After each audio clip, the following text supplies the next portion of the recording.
We are not lacking reparations because we can't get it. We have people who are refusing to even ask for it, and it's their right, it's their job to ask for it when their constituents are calling for it. This is what we've got. This is what our situation is, right?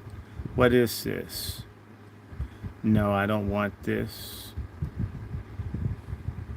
I'm waiting to see him put up his space. I'm doing a space. Thank you. Thank you, Miss Woodson. We're trying. We're trying. We are trying here. And please like, retweet. We've got just about maybe an hour. Me and Black Alpha are going to do this. MFM, everybody. And look at what happened in California. I told you, I told you, I told you, I told you that it is people. How you doing, Snow? It's people in our own midst that are doing this, that are refusing. It's dereliction of duty. They're elected to office. They've been asked to serve.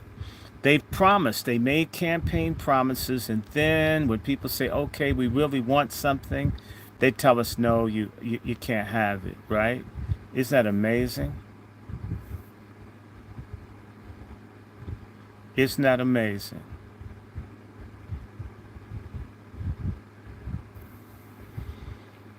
Hey, how you doing, Erica Zelensky? So Regina, Mark Anthony, El Negro Hotep, thank you for holding the fort down. White to you, brother Quentin, Sister Snow, everybody.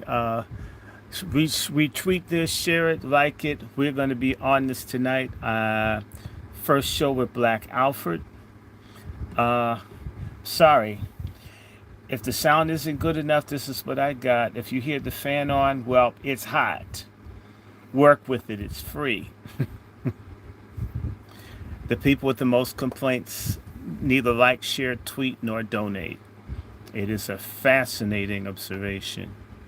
I'm not mad, but damn, it's hot. It got hot. And I'll tell anybody, as a cancer person, I feel great. And so I'm glad I can do anything. People would expect me to be flat on my back. I'm not trying to be like that. Here we go. All right, I got brother Cole. About what's going on in California. Right now, what we see going on out there in California is what we already knew.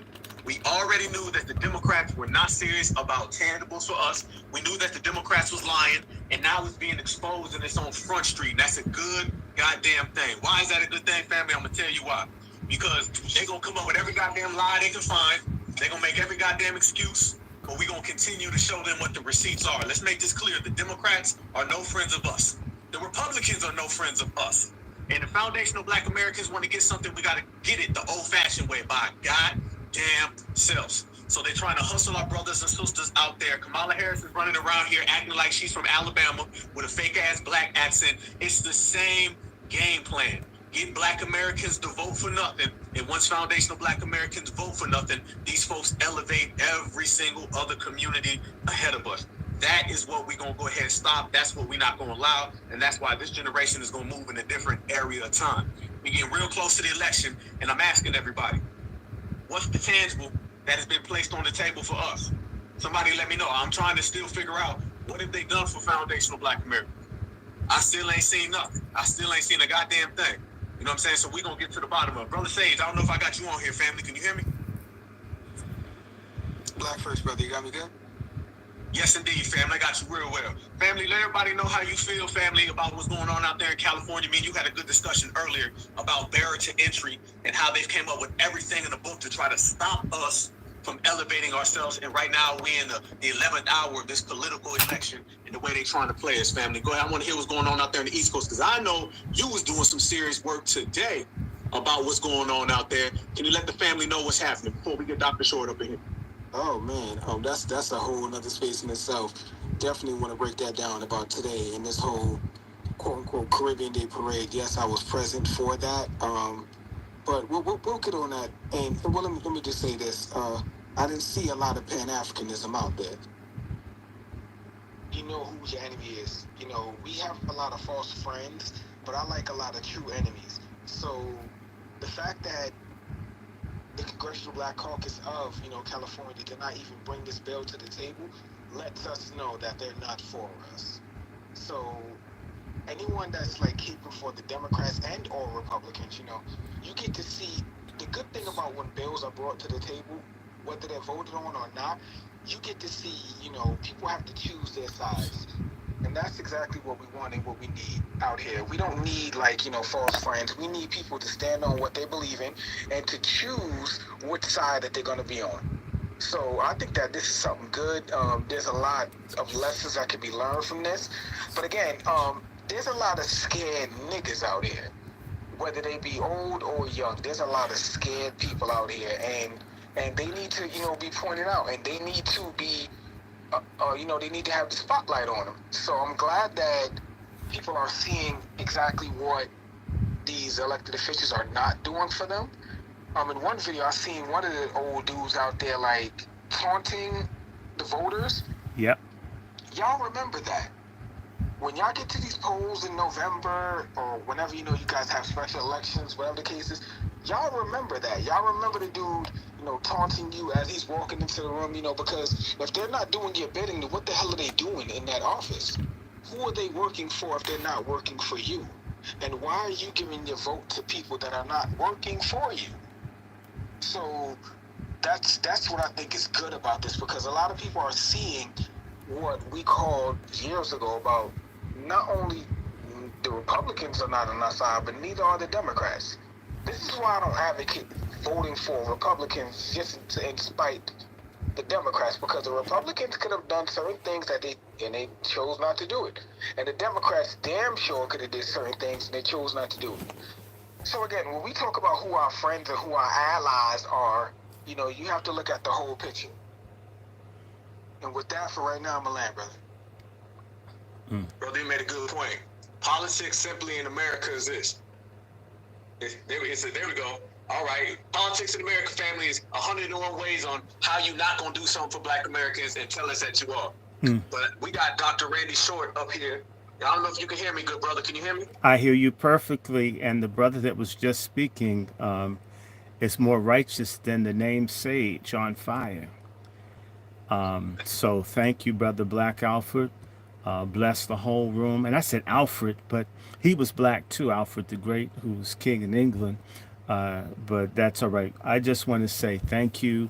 It's an honor to be with you. You're one of the hell-raisingest people. And in Florida, Trayvon Martin State versus the land of oranges and such. So I thank you for carrying on the maroon tradition in the 21st century and everybody here.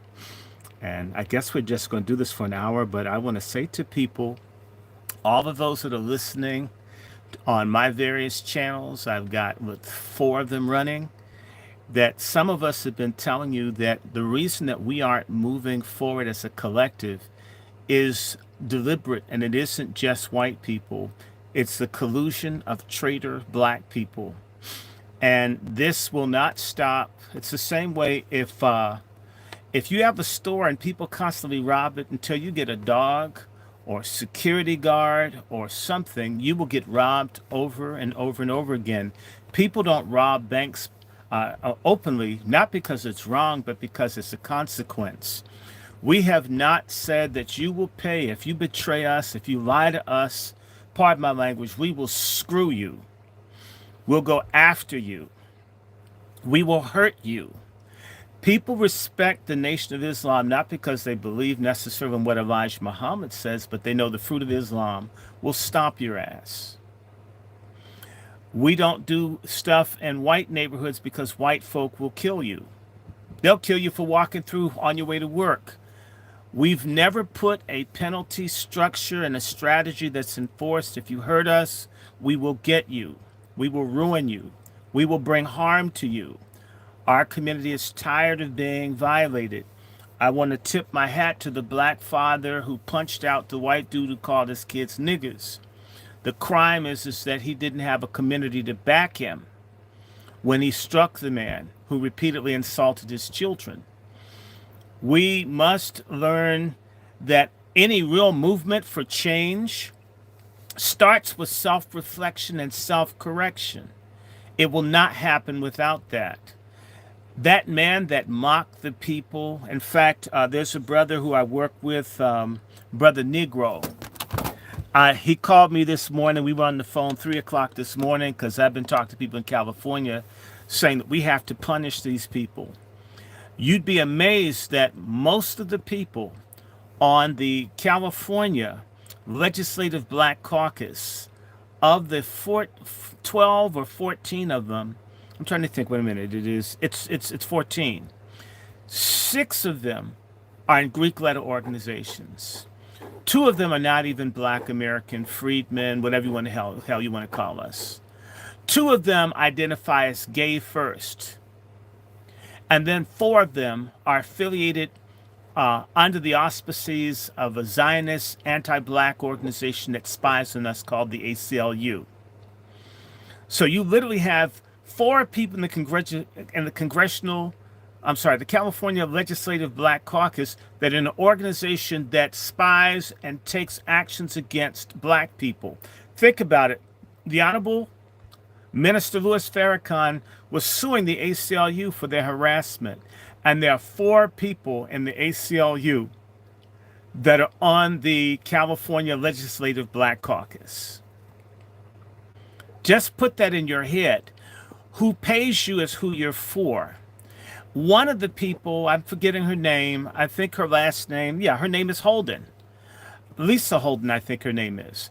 She is a Barbadian who's on the committee that was a drafting committee. How do you get someone from another country who's with the ACLU? My God, I mean, we have to stop this. It can be stopped. You got a cell phone. You got internet access. We could at least flood, crash phones, computers. You can do ballotopia. You can find out who funds them. You can threaten economic retaliation. Look at what the white people did with Bud Light last year. You know what? You'll never see any boycotts in the Black community. I'll even say this of independent Black media people. You never see about a boycott call. And I'll say it to a person over the phone in private. I'll say it to you. Why? Because we want to do business even with people that hate us. To me, I like enemies. I like to know where people stand. I don't want everyone to be an enemy, but some enemies you can't avoid. Why not? I don't like Nick Fuentes. I don't want to like him. Period. Forever. We've been lied to and miseducated as a people that everybody's friends and everybody gets along. In particular, one of the most mistaught things, unfortunately, again, I have to point to the institution I criticize the most, is the Negro Church, where you're teaching everybody's loving, and yet David's out killing people. Samson's out killing people. Jesus is kicking ass in the synagogue, right? Right? Come on. What's his name? Gideon's killing people. Moses killed some people. Almost every hero and important, the Apostle Paul was killing people. Almost everybody that's held up to you in the Bible that you should look up to, Abraham was out killing people. Fought people and kicked people in the ass when they messed with their people. They may have changed later in life like the Apostle Paul, but at some point there was a group that they felt a part of a collective. If someone messed with them, it was on. So the whole Bible teaches you about contending for the faith and all that, all this, but the same crooked, no good people in the church tell you everything's kumbaya, cover of people, we're all together, and all we've experienced is being rejected collectively, incarcerated collectively, made homeless, made poor, made the victims of scorn and discrimination and apartheid and everything based on who we are. And yet these lying coons have the audacity to tell you that everyone's going to like you when the very Bible says you'll be hated for my name's sake. If you are a Christian, most of the time you're going to be surrounded by enemies. Every other group of people that's making advance in this country, Jews and everyone else, sees everybody else that's not in their group as an enemy. We're the only people that hate one another and see everybody else as a friend. That's how you get here. We have a philosophy of xenophilia, and yet we're fratrophobic. We hate our own brothers, and we love our enemies. That's how you get them getting the Freedmen's Bank proceed, That's how that Negro could disrespect people there and not be afraid. That man's car should have been spray painted. There should have been toilet paper thrown all over his house. His wife should be in tears. People should be at his church telling his pastor, we'll never come to this church again. In fact, we're going to release all the pictures of you messing with kids because that nigga disrespected us in the state house. That is why people are on code in other communities, because when you're off code, you get your behind stomped. So I have a sister on assignment. She knows you, and I gave her a strategy. We need to be demanding, first and foremost, that Kamala Harris and all of them apologize to us for saying that they don't support reparations. We want to see that drunken slut make a call to Newsom that they need to sign it. They need to have a special session of the California legislature just because, damn it, we want it so. That's what other people do. But the people who want to lay up in bed with other people that hate us, that want to live next door, want their kids to intermarry with these people, are not going to stand up to their enemies. They're too busy trying to tongue kiss them and have oral copulation and make pornos with them. That's what they want. They could care less if we live or die. The same thing that those people did in the California Legislative Black Caucus is the same thing that the little crooked African chiefs did that sold the African ancestors of our asses over here. We've got to end the slave trade in our culture, and it starts by punishing people. The African trade or commerce in African people ended largely, and this is disgusting, but it's true. I got a $40 book in my basket, y'all. When y'all see me out here begging, half the time you see all these books stacked up. You need stuff to prove your point because people don't listen. They don't believe you even when you do have a PhD. They had to blow up and sink ships and shoot and kill people to stop the slave trade. And unfortunately, it was the Europeans that ended the slave trade because they needed African non-slave but unpaid workers in Africa. We have not lifted a pistol, a brick, a bottle, an egg. We haven't even farted against the people who betray us from within our community. And what's happening right now, it's very interesting that this happened in August. 40 years ago, something very similar happened in August in Atlanta, where the old school silent generation sellout boomers, among them Andrew Young, all sided with the Democrats against the insurgent grassroots movement that got behind Jesse Jackass in his first Democratic Party presidential nomination run. And folk were fighting and cussing, and in 40 years, not since then, have black grassroots said, you motherfuckers, we're going to break your ass. They were talking then. We must hurt these people until somebody gets some hate calls, some hate mail, till people show up in the church of that no good Anus Brown, the pastor, so-called pastor of a Hindu named Kamala Harris, who's trying to become a Jew and they don't even want her. People need to be in that nigga's church and turn their backs on him and curse him in his church. We have to make people hurt. People need to understand the Montgomery bus boycott wasn't nonviolent. Y'all have been lied to. You didn't get on the bus because they beat your ass if you got on the bus.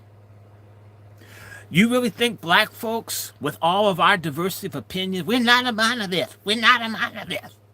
Do you really think for their own betterment that someone could ask them to stay off the buses and they just did it because it was the right thing to do? As lawless as we are? No. You knew not to get your ass on the bus. And a generation before, a decade before, in the 1940s, you didn't get on the omnibus co in New York because they would beat your ass if you got on the bus. How dare you get on the bus when they won't hire black people to drive them? And the decade before, don't buy where you can't work. How dare you shop in a store where they insult us and disrespect us?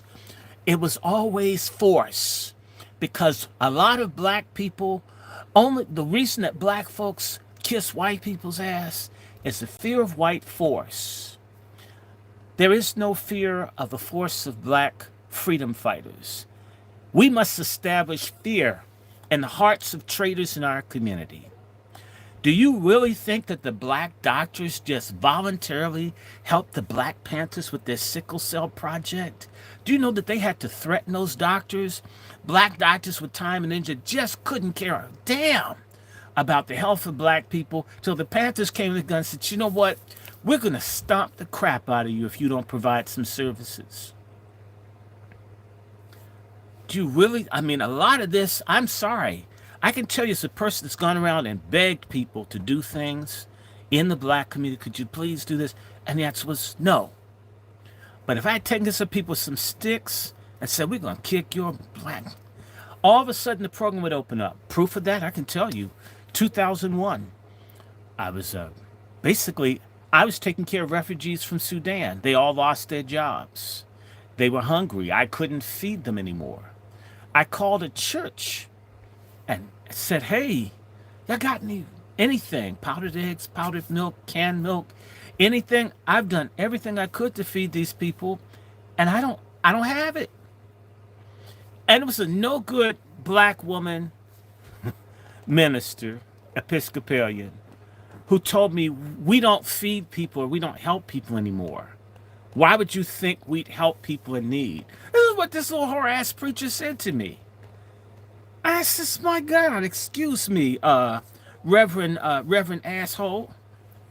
I went to divinity school too, and a better one than you did. And the Bible says that you have to take care of poor people. I says, you know what? Not only is your church dying, you're a wicked woman minister. And you know what? I'm so angry. I'm going to bring all my friends to your church. I'm going to stare you in your damn pulpit. And I want to see you tell me to my face that you can't help me feed these people that are hungry. And we marched our asses down to church. We got about $600 worth of grocery money. She was afraid. I said I'd look at her. I didn't say put my hands. We won't even do small things. Everybody listening to this should get the names of the head of the Black Greek letter organizations because they're Kappa Alpha Psi, they're Deltas, there are Alpha Phi Alphas, and they're AKAs on that California Legislative Black Caucus. If you know where your local Boule or Greek letter headquarters is, y'all need to throw up pickets. We need to tell everybody you're a traitor and some kind of deviant if you're in an organization that is against black people getting the motherfucking money that we're owed because of the enslavement and the prolonged discrimination and abuse of our people. You shouldn't be friends to anyone in any of these organizations. How dare them strut around with their colors and their paddles and all their deviants. And they're in all the positions to do what is right for us, and they won't do it. And we get happy because they have little nasty parties. You can get drunk and have a bunch of nasty sex. This is why we're where we are. Those people do just like the crooks did in the cartoon Pinocchio. Misguide the people and turn them into slave asses. This is where we are. These same people in these Greek letter organizations, the Masons and the others, literally let the white people know that Martin Luther King and Malcolm X could be assassinated. They said nothing when Whitney Young was assassinated. They did nothing except raise money off of Medgar Evers' assassination. They took down Marcus Garvey. You name someone that halfway stands up, whether they're saint-like or not, when they are destroyed, they always had the support of the same people that wouldn't even procedurally vote on the reparations bills that could have been before the California legislature. It is no longer their fault. If they're dedicated, implacable enemies to our advancement, it is our fault that we don't treat them like enemies. Don't speak to someone that's against reparations. Don't sleep. That's right, cut off the dick, cut off the pussy, cut off the love. We have to show people that we're mad and we mean it. Because most people don't really care. My dad had an associate named Butts. He was a politician from Indiana. He was the interior minister under President Reagan back in the early 80s. He was dismissed from his job for making certain comments. There was another white congressman, and he made this comment, and I would love for it to not be true, but for many of us it's true. He said all a nigga wants is some skin-tight pussy in a warm place to shit. Certain people want a big warm place to shit, and they want a lot of skin-tight pussy, and if you're Roland Martin, maybe it's bussy too. They don't care about us. Michael Jackson was right. They don't care about us. We have to care about us. We've got to do this. The NAACP, all these, we know that these groups are fake. Why do I accuse the Greeks? They've got 3.5 million members of the best organized Negroes in the country. They're not for reparations, people. There are 3.5 million organized blacks that are against our restitution. And we think that they're the pillars and the most educated people in our community. They're traitors. No people advance or free themselves from oppression when their traitors aren't afraid, punished, and dealt with. We're the only people. Al Sharpton is a traitor to the black community, and yet he's put up as a leader. All these people that betray us, all these people that lie to us, all these people that use us, all of them. We've got to stop it. And there are things that you can do.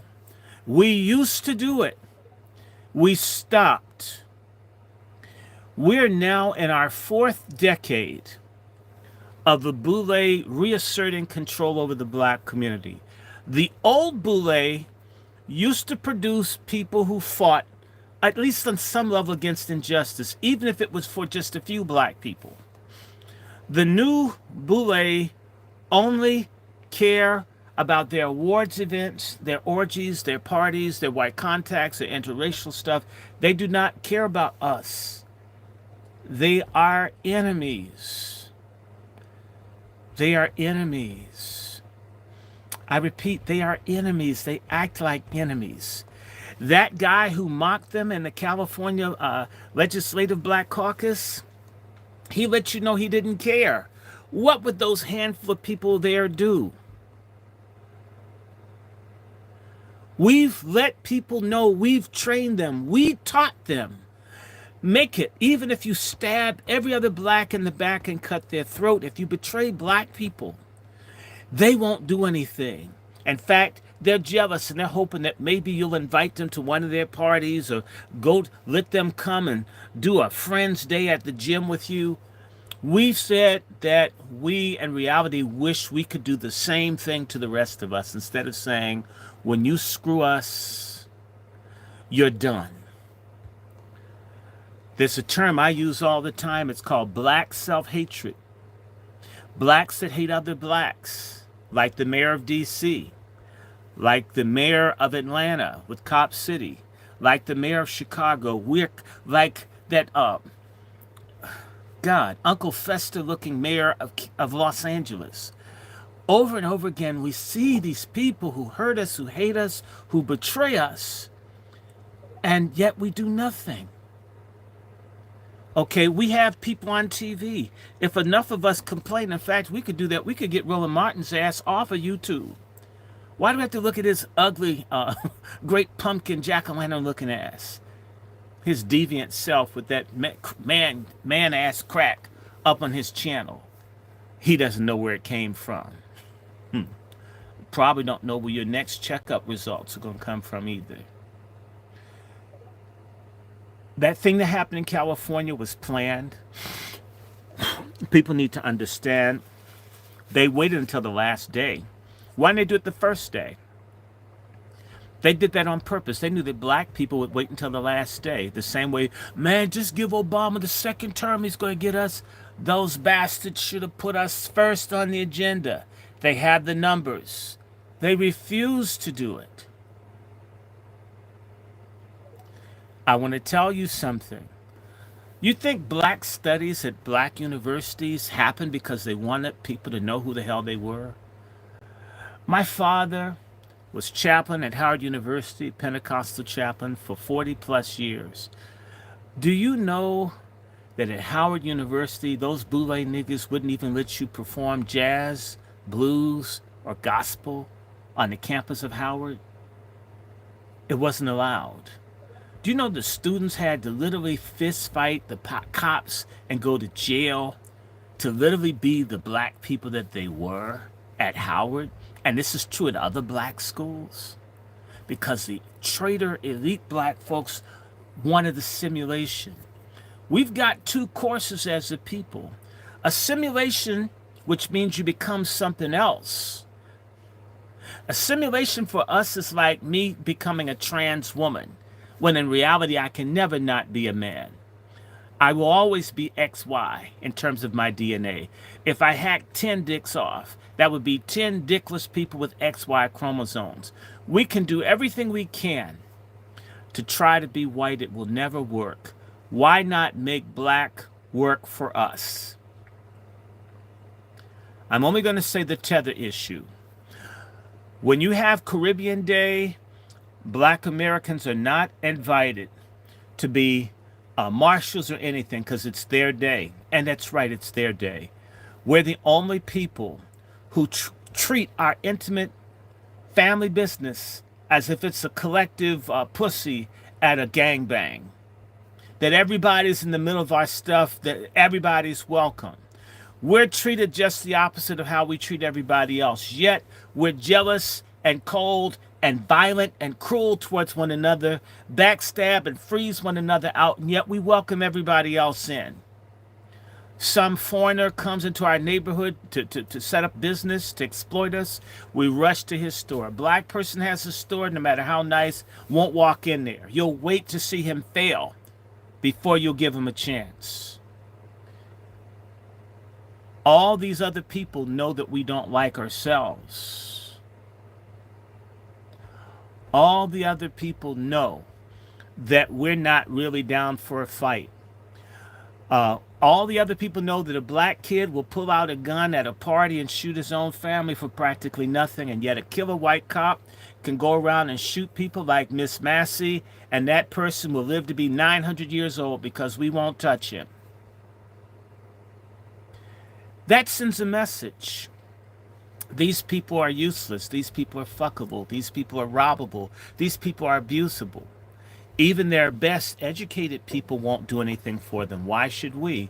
Why do you think that white Republican in California said, let's have a vote? It wasn't because the Republicans want us to have reparations. He wanted to humiliate the black Democrats and get them to vote against the bill and destroy their careers. That's why they also didn't want to vote for people to find out what they really were. This California disaster is a blessing. It is a blessing because people like me who are coon busters telling you, I see it. I watch it. You see people. Look, when I was in the hospital just a few weeks ago, a little black doctor, neurologist, was talking to me like I was a wino. Had he even read my charts, it would have come off that I'm a reasonably healthy person. Your health often says something about what class you come from. And I had to embarrass this coon ass. He's probably Caribbean too. He kept talking to me like I was dumb. And I said to him, sir, it's true I don't know the lexicon of a physician, but I am explaining to you the symptoms and the circumstances of my health as best I can as a layperson. How many people use the word lexicon of common conversation? He should have known, hell, at least have a good vocabulary for a homeless person. And he continued to do dumb shit. And I had to say to him, I need to change the conversation in this room, sir. Says, you know, which hospital did you start off in? And it's someplace in New England. Says, you know, I started off at McLean Hospital, which is Harvard's mental health hospital. And I did it almost 40 years ago, before you thought about being a doctor. Please stop talking to me like I'm stupid. I have more degrees than you. I went to better schools than you. We're both black men. Why are you doing this stupid stuff to me? He was so embarrassed I never saw his ass again. But these people, they get a job or something and they treat other black people like they're worthless. The degrees and all that I have were to serve my people and have an income, not for me to look down my nose at somebody. That's bullshit. If we've got millions of black people with degrees in this country, and look at us. There are these people coming to this country with no degrees that are richer than we are. Bill Gates has no degree. Lots of these white billionaires have nothing. In reality, it isn't going to a white school. In reality, it's having access to the damn money that we are owed as people who've been cheated for 400 years, both as Aboriginal and African descendant and more descendant and mixed race descendant people in this country. And I say this not as a boast, but as a fact. The governor of California is my cousin. Maxine Waters is my cousin. Every president of this country, with the exception of Martin Van Buren, is my cousin, and I'm not the only person in my family. There are a bunch of us, we've been cheated so many different ways. I've been cheated out of whatever I'm supposed to get out of this damn white lineage, or more lineage, or whatever the hell it is. We've been cheated so many times over. The longer I've lived, the more stuff I've learned been stolen from me. Not going to college, not having a degree, not having my ass on the shoulder, not being in Jack and Jill, not being Greek, not being Mason, not screwing laid up with ugly white women, not being LGBTQ, but because God made us, we who are Hebrew, freedmen, whatever the hell we are as a combination, we've been robbed so many times until a damn computer would explode trying to tabulate what we're owed. And damn it, we should be doing everything we can to get it. And part of getting it is punishing the people within our ranks that say we can't. I don't countenance a conversation with a black person that's anti-reparations. I'll go off on them right then and there. We have to do the same way you talk about Trump and people start yelling and screaming, the same way y'all fought for these damn jabs that are killing everybody. You got mad if they didn't do it. We have to do the same thing about this damn reparations. And to hell with these damn relationships when the biggest problems with niggas is everything is who you know and who you're connected to instead of what's the principle. The principle is we need our damn money. And the other principle is we'll do whatever we have to do to get our damn money.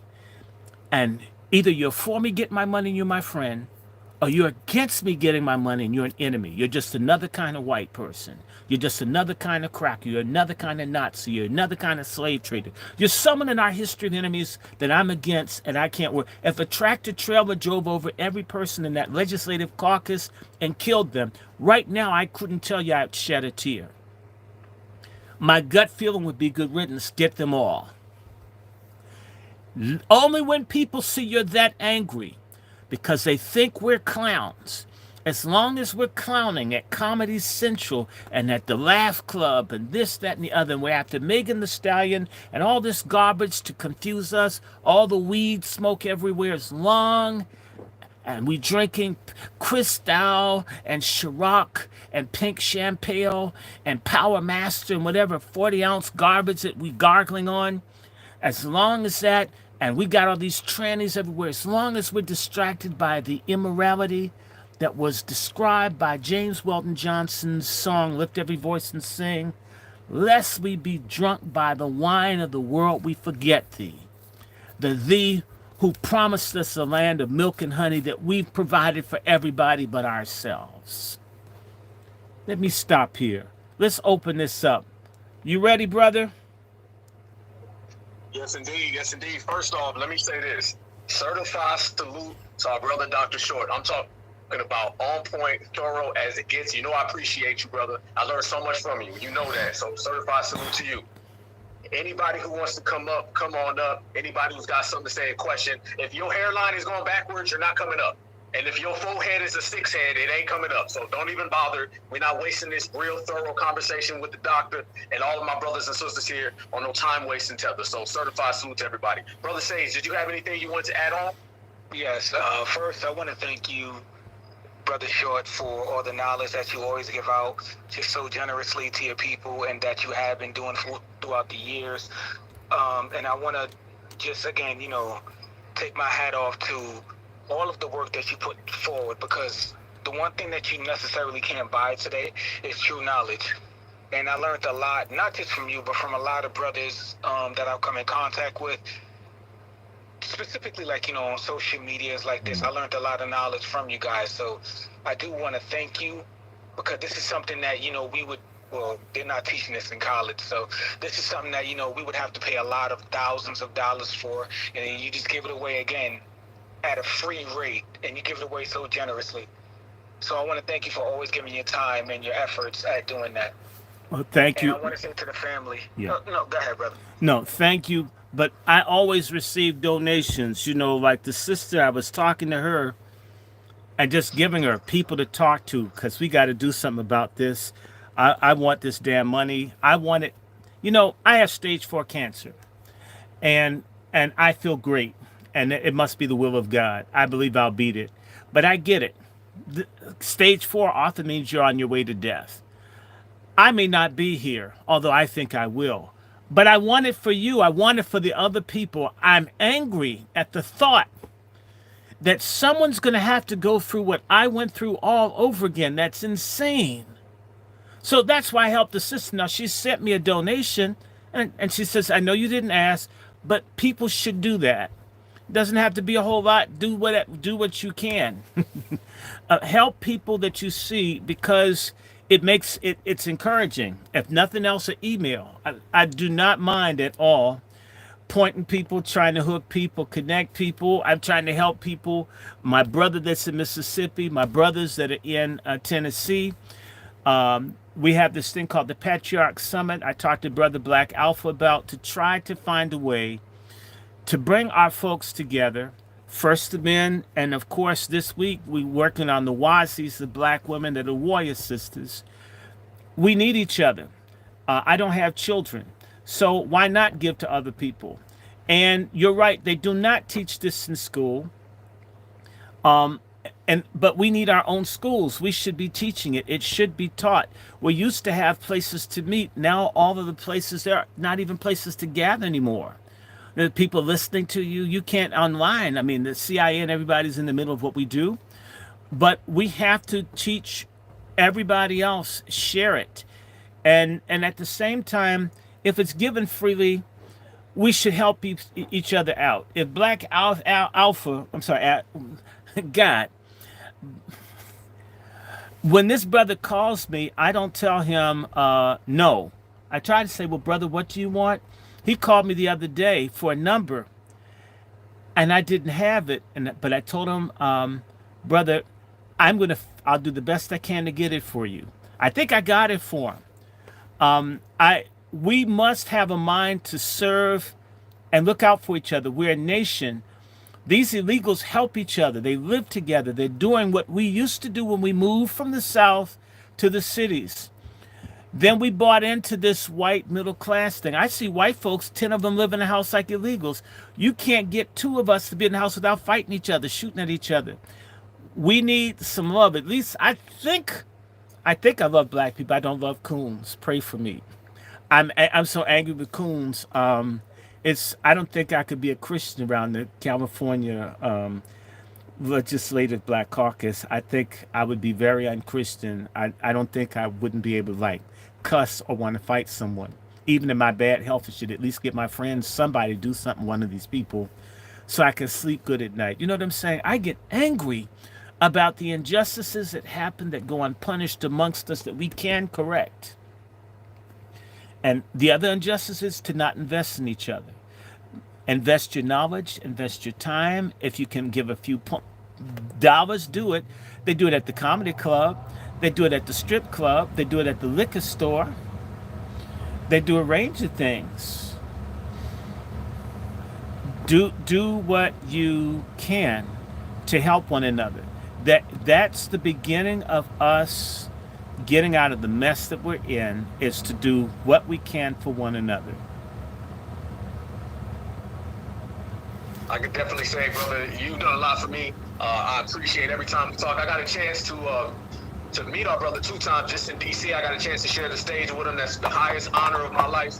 And when I say that this is one of the greatest minds ever in our lineage, our community, I mean that. And you guys make sure you look up in the Jumbotron, and you guys make sure you support our brother. I've just posted it up there. You guys make sure you support our brother the same way people support the other communities and this, that, and the other thing. Make sure we put that same love into each other, because I know we will. Certified salute to you guys.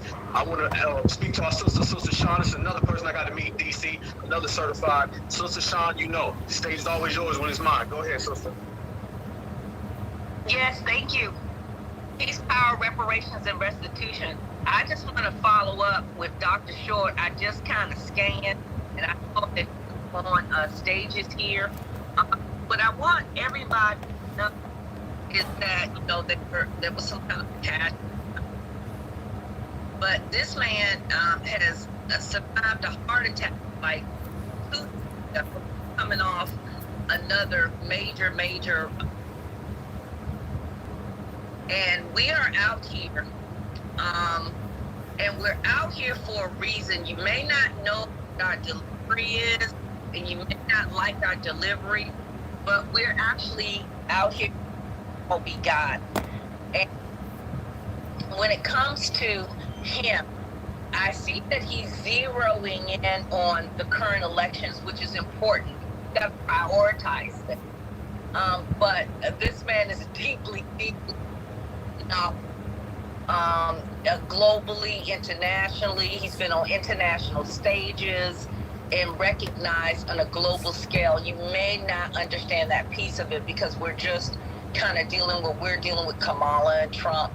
But when he comes on, I just want people to appreciate the very first space I ever did. I did one Twitter space in my life, and he was on it. And I tell you, if you were on that Twitter space, you got the equivalent of 1 or 2 semesters in college. Literally. It's something that you didn't have to pay for. You may not understand it, but I understand it. The knowledge that he was dropping is something that it would have took you 2 years to catch up. So I want people to kind of really understand that. And we're kind of on the back end of stuff. I see the young people that are out here doing the thing. Marcel, he's doing the political thing. He's an educator. I think he knows. Black Alpha's doing it. We got our eyes on everybody, but we're winding down, just to be the truth. So take what is being delivered to you. And really respect it and really understand. This is a professor. He went to Harvard. He's not going to toot his own horn, but I am, okay? So he's already at Howard, Harvard. He's been there, and he's pouring out to you. And I kind of do the same thing in my way because I'm at the end, you know. It's time for you all to take up the reins. So that's all I wanted to say. And I'm proud of everybody in the spaces fighting in different directions. The California, that was a defeat. It was it's the battle, but it's not the war. We may have lost the battle, but we did not lose the war. We're going to march forward. There's no way that you can go forward unless you do one foot before the other. There's no way that you can clap without a left hand and a right hand. So we're going to continue to clap, and I'll fold my chair. Sister Sean. Yes, ma'am. Thank you so much for that, Sister Sean. Okay, so since you touched upon it, Dr. Short, I guess we can...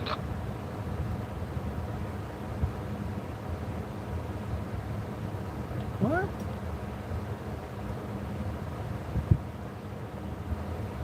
Touched upon it, Dr. Short, I guess we can bring it to the forefront of exactly why, because we wasn't going to do that, but since you touched upon it, we can talk about exactly why we did this space. Dr. Short is our brother, our uncle, our father, our spiritual teacher, whatever you want to call it. We and our brother, as he brought up, has stage 4 cancer. So we don't know. My brother's strong, and we know that you're gonna fight this all the way through. Yeah. But we don't know how much time we have with the brother. So we want to give the brother, his flowers, his cigars, all the love that, he can and, receive while he's here. So that's what this space is about. Just telling, just showing the man that we truly appreciate everything that he's done and everything that he will continue to do and all the love that he has and will always give. So, yeah, me and Black wasn't necessarily going to bring that up, but since you brought it up, brother, I just wanted to let the room know.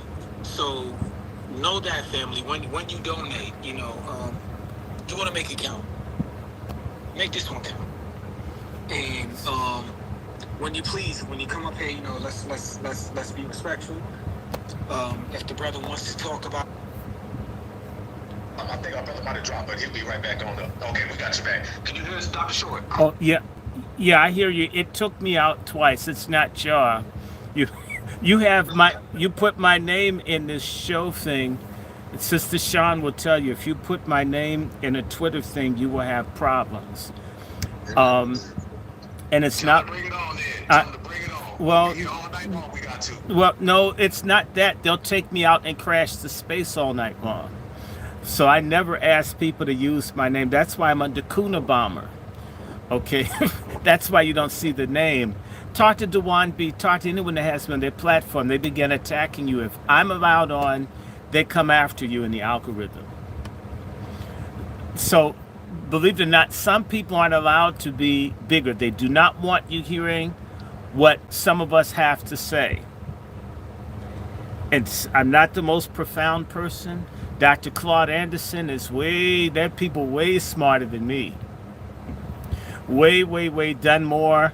The thing is that, they're up in years. I'm sort of between. I'm 59, I'll be 60 in February. Everybody in January, from January on, that would be the beginning of people who are in the X generation becoming seniors. I'm just a few months from being a senior.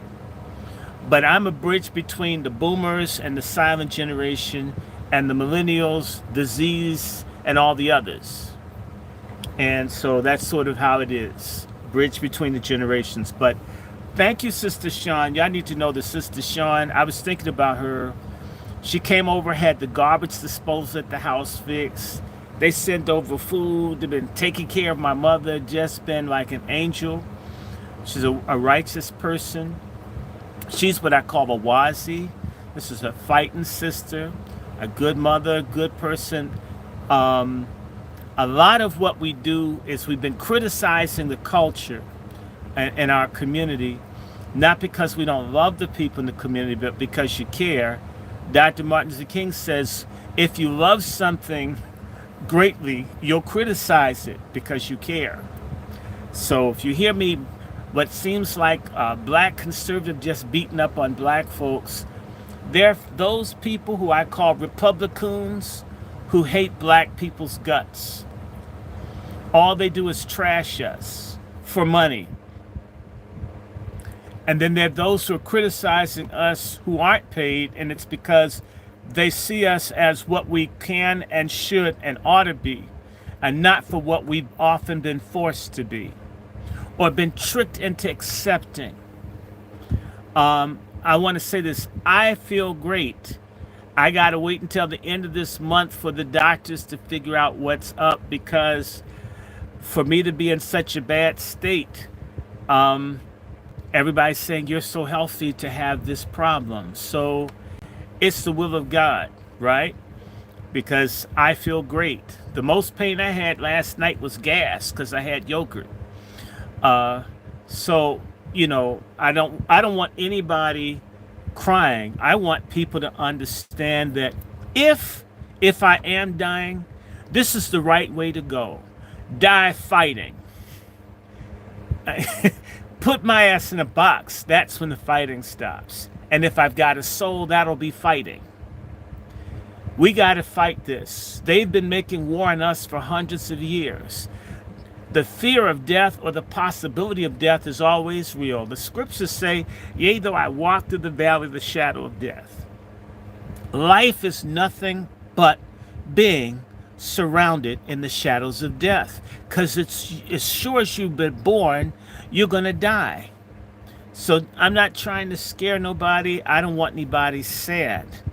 I want folks to know that, so you're clear, that it's a miracle that I'm here, and I'm thankful for the miracle. I had severe sepsis for 2 weeks. Sepsis kills people. I didn't even know I had sepsis. I learned that on my discharge papers. People die every day of sepsis all over the country. My father nearly died of sepsis in the hospital in the month of July in 2011. I got sepsis in 2024. I didn't even know I had it. My father had to be put in they had to give him an induced coma. So if I can survive sepsis without medical care at home and bounce back, I don't have to take dialysis. They thought my kidneys would fail, and my kidneys bounced back.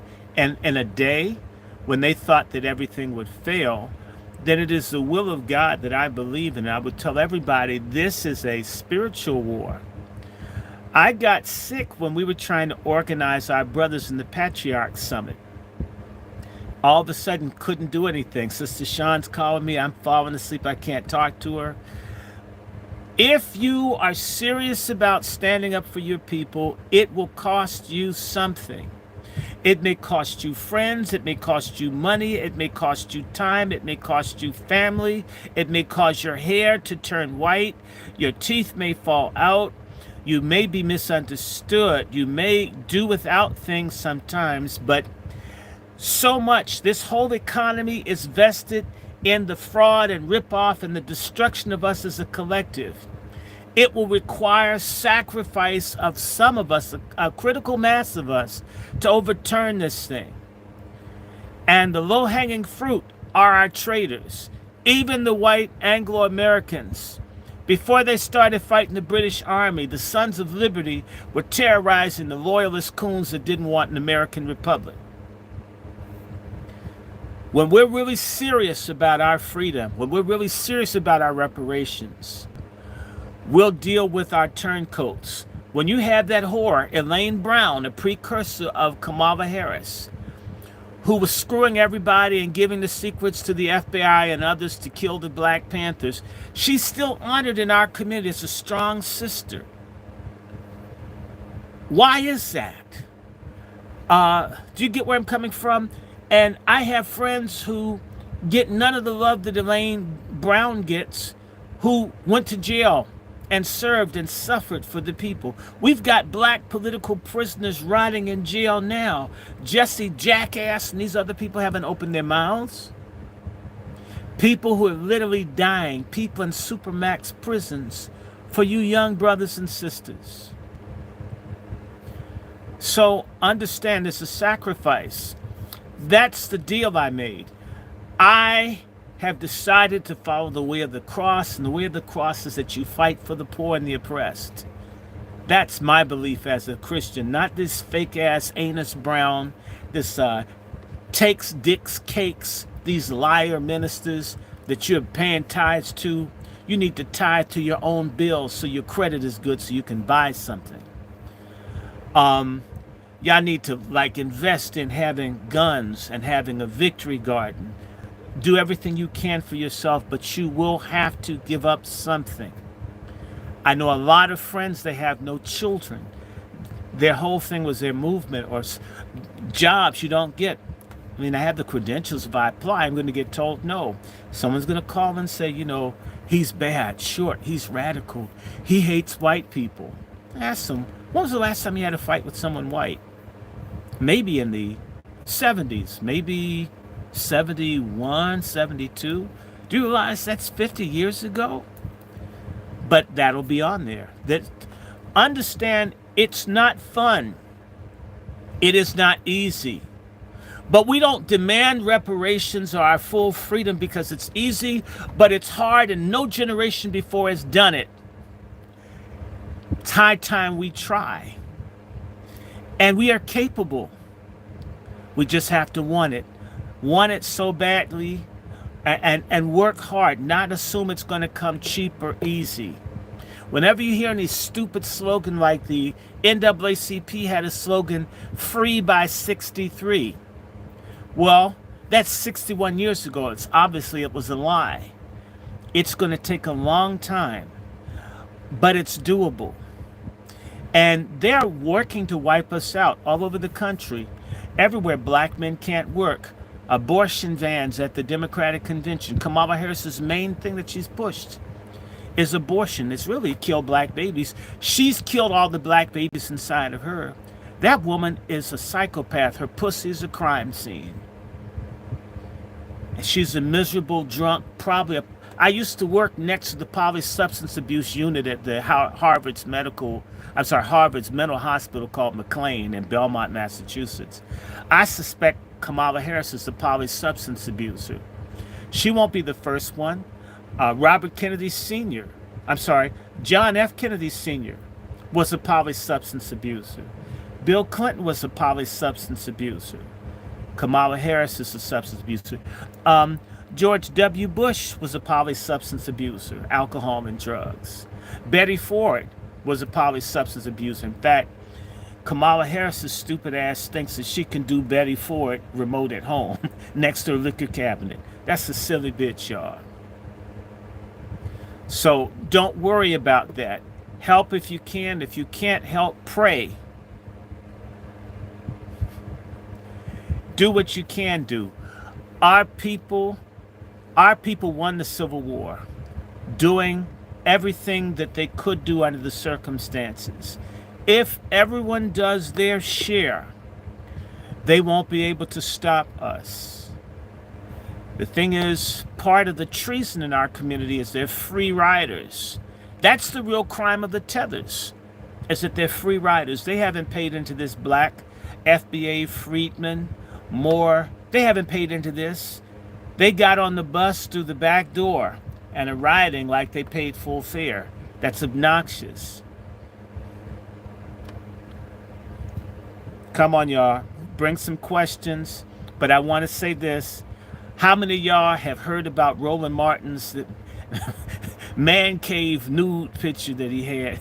I heard about it. Tell us how it went down. Tell us how you feel about it. I think everybody wants to know your take on it. Well, I call him Jelly Roll Morton. I'm not saying that Roland Martin is gay, but that's what he impresses me as. I've always felt that he's a big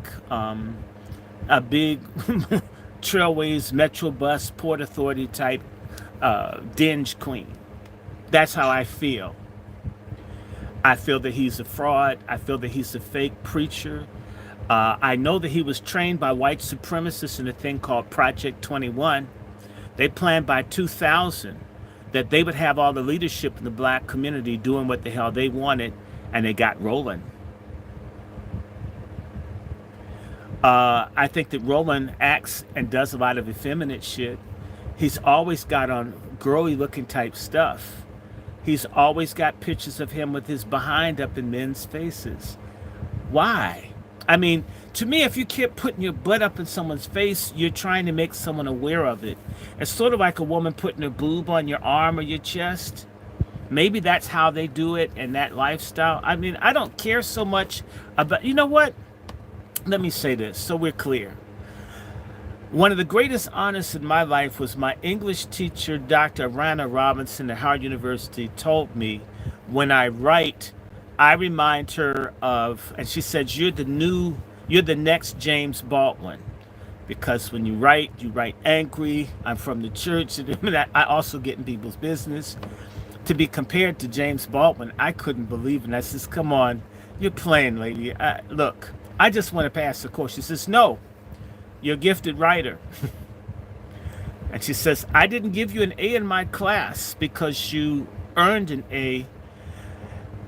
In my creative writing class, I thought I was a teacher.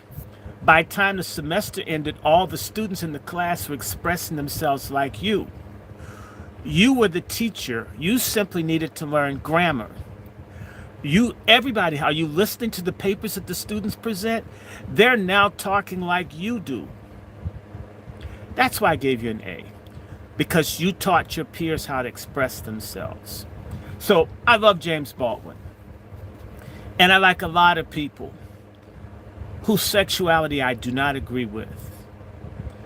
But I am very angry with people like Roland Martin that put sexuality ahead of their people. That's a necessary sacrifice. If you're going to lead our people, knowing all of the pitfalls and the traps that are meant to set us up and fail us, to entrap us, to destroy us, then you can't do certain things. You can't take the bribe money like my city councilman who's Omega Sci-Fi named Trayon White. You can't mess with the white girls. You can't screw your staff at your office. You have to give up some of that stuff in order to make the impact necessary to be of service to your people. Over and over and over again, we have people who are fighters who come up short because their desire, their flesh trumps out the cause, the purpose. Okay? People aren't watching Roland Martin's show to see the crack of a man's ass. They're watching the show thinking that he's giving them genuine black news information and analysis, which they might get. It's doubtful because of his corruption as a human being. I find him disappointing. It's telling that his first wife left him for a white man. It's interesting that Roland has no children of his own. I mean, I don't have children, but trust me, I'd be trying to bust at least a child out if I had a woman that was trying to be a mother. And that's the only kind of woman I want to be with. I find Roland to be a fraud. That Roland was willing to interfere with national elections to try to steal the questions, the debate questions, to favor hated racist, super predator Hillary Clinton against Donald Trump. And yet, he would do that for Hillary Clinton without any assurance of a job. And yet he tells us to not want reparations. He's a despicable man. He's an unattractive man. He's an exhibitionist. He's a narcissist. He's a fraud. And I want to mention to you in 2018, when the Howard University students shut the school down because there was no financial aid money for them, because there was a gay cabal in the Howard University administration building in the student services, financial services office that were over awarding gay students, and I guess non-gay students that weren't engaged with them were homeless, were hungry, were at risk of their lives in the wintertime because someone who screws someone gets extra money. That's amazing. Roland Martin, when he covered the story in 2018, he defended the young man that got $500,000 in student money for clapping his ass, but he didn't interview the students who went hungry, that were homeless, that had to drop out of school, that were injured. Showed me a bias somewhere, but I also know, Roland Martin's buddy, who's a person that promotes what's called SGL. SGL is a Pan-African LGBTQ, well, they say it's not, okay. It's a Pan-Africanist creation of basically making homosexuality natural, normal, and good. This guy's philosophy, Cleo Monago, is that African same-sex, two men having sex in Africa is good. It's different from two white men having sex in Greece or in France or in New York City or in DC or San Francisco. That's bad. But if two black men do it, it's good. It's in keeping with our African roots and culture. This is one of the major show consultants for Roland Martin. This is not what I think. This is what I know. This is why you will never hear Roland Martin talk about human trafficking on his show. You will not hear him talk about pedophilia on his show. You will not hear them talk about them sexualizing children on his show, because he's either a supporter of or tolerant of or a participant in that greater tangle, LGBTQIAP, and so the alphabets go. Either he participates or embraces it as SGL. Well, in Africa, you know, homosexuality was different. It was good in Africa. It's only bad in America because of the European influence. That means if you get your asshole garroted in Congo by a soldier attacking your village, it's good because it happened on the African continent. But man, if you even thought about that, the minute that you crossed the Sinai Canal, the Suez Canal, that's bad. Do you get me? That's some whack shit if I ever heard it.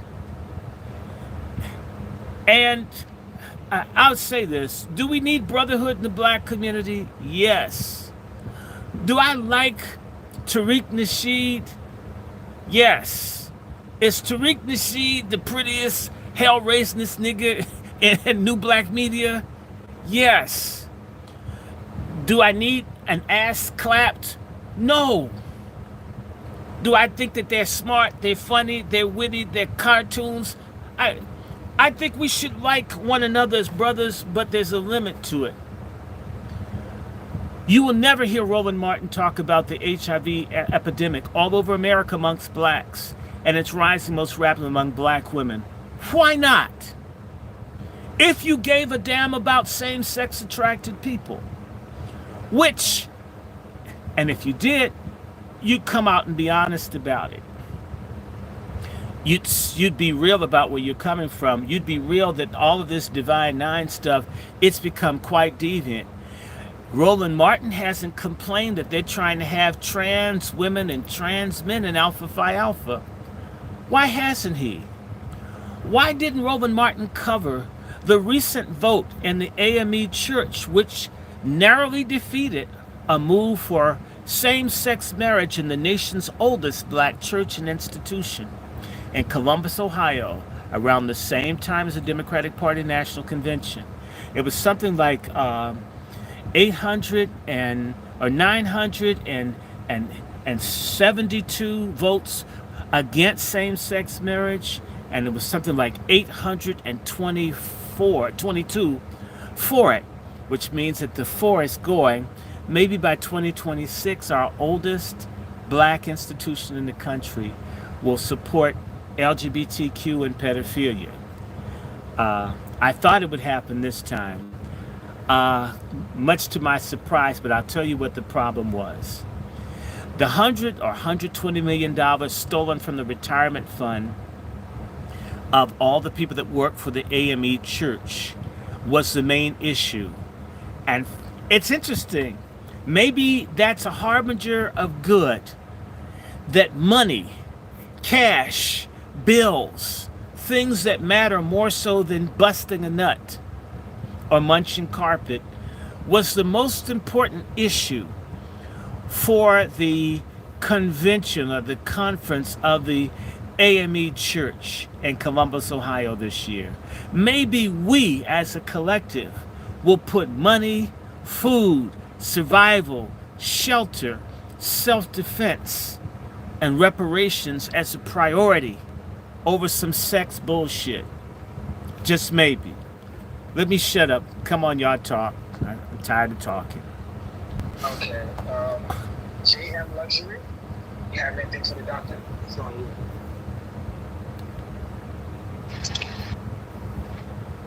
Yes, I do. Hi, Dr. Short. Hi, Dr. Short. How are you? JM Luxury. Yeah, can you hear me? Yes. Thank you. Blessings. Okay. I just wanted to chime in. I too have had my doctors tell me that I don't have long to go, but I too have the same vigor as you do. Anyone on here that knew me behind the scenes understand my plight, my fight for life, but I do not let it stop me. However, brother, I would love to get to talk to you because I have come across something that I think Dr. Sebi, as an ancestor, let leak on out to the people.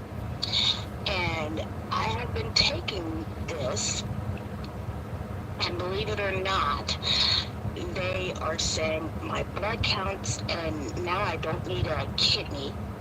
I was on a kidney transplant list. I don't need it now. My liver seems to be doing a little better. I'm still waiting for my results as far as my cancer and my lupus. So, but I feel like I have the energy that I had when I was 25. So let me say this to you, Yes. because I didn't want to talk about health, but I will happily talk to you. You can email me, anybody that wants to, as long as it's serious. I don't mind serious people. I know you're serious. I'm 72. I'm 72. I'm speaking in general, not to you. I'm saying I want people to know when I give my email, if it's serious, I respond to people. If it's foolish, I'll basically ignore it. Say, find someone else dumb to talk to. I'm a racist against ignorant people. I don't want to sit on the same bus or drink from the same fountain, breathe the same air. Intelligent people are always welcome if I can accommodate them. My email is very easy. It's DrRandyShort at gmail.com.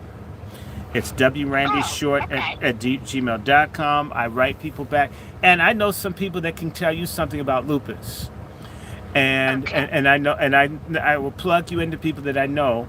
And in fact, that's one of the things I'll be talking to you, because I was trying to think when I talked to my sisters about the WASI Summit, bringing the black women together and getting black women to become the health warriors in our community. That this is doable. Now, I need to give a shout out to Mother Azima. I want to say this, a quick story. It's funny you mentioned Dr. Sebi. I'm one of the last people. I'm the last person that Dr. Sebi was going to teach.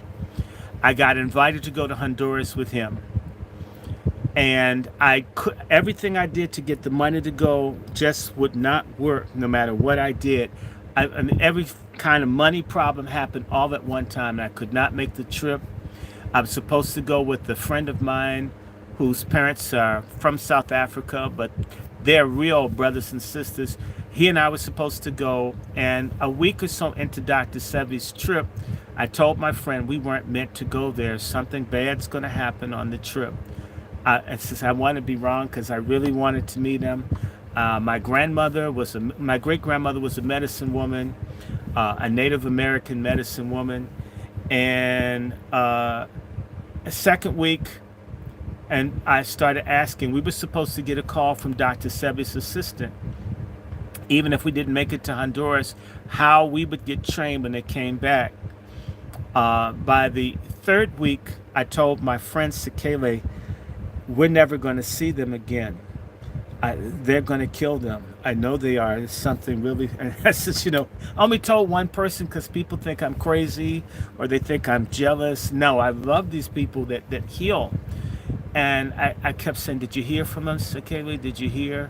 I says, man, it's not good. We're not going to see them again. By maybe about a month after they left, like the week I said, but they've been killed. We would have been killed too if we went with them. It came out that Dr. Sebi supposedly just died down there. And so I whenever I hear Dr. Sebi's name, I think about, Lord, had I been with him, me and one of my best friends would have probably been killed. So when I say that, God keeps you here, I feel confident. Bad things can happen, but you're looking out. But people can always write, and you don't have to be a celebrity or superstar. I don't want to be famous. I like fortune. I don't like fame. And if I had a fortune, I don't want a Bentley. I don't need to live like Diddy and them to be happy. I'd probably help other people, make certain I took care of my close friends and family. So feel free. And by the way, if you use Zelle or PayPal, that's a way to donate. My email is the same as my Zelle or PayPal, DrRandyShort And we didn't say it, but my Cash App and Patreon are all Dr. Randy Short, the $ for the Cash App, whatever. But sister, please write me. I want to introduce you to Mother Zima, my big sister, who I want Brother Black Alpha to have. Azima, Okay. she used to help the astronauts prepare to go into space, and Oh, she's no, this is a black woman. She's the second group of hidden figures, black women, and so she's the one that advises me. I'm probably alive because she was the person telling me what to do since I've come out of the hospital and 2 years ago. And so the doctors can't believe how healthy I am. But I'm not doing anything but what she tells me. I pray and I call right, her, right, right? And right. so stand by your good black women. They are out there. Her name is Azima. Anybody that wants to know about Azima can always call me. I'll always share with you her email. Just don't call her with BS.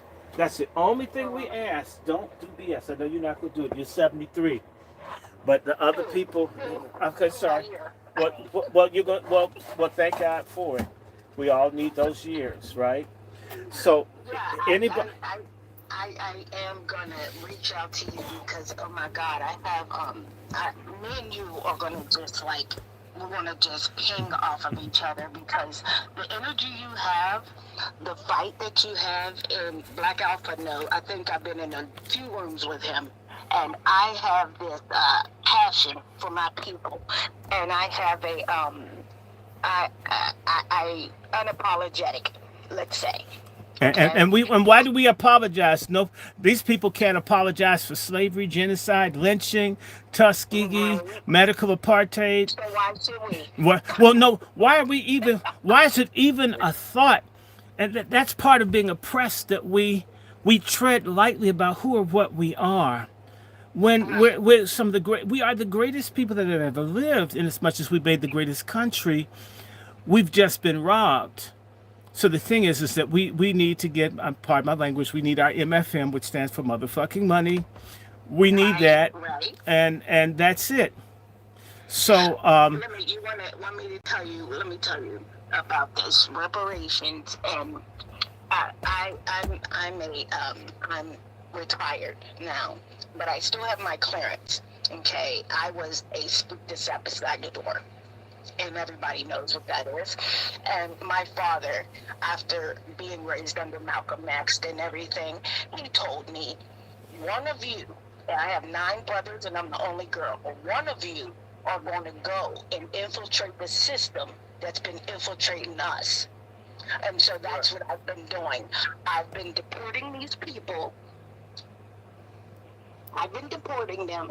I have been shot by the government. I have been ran off the road. I have been everything.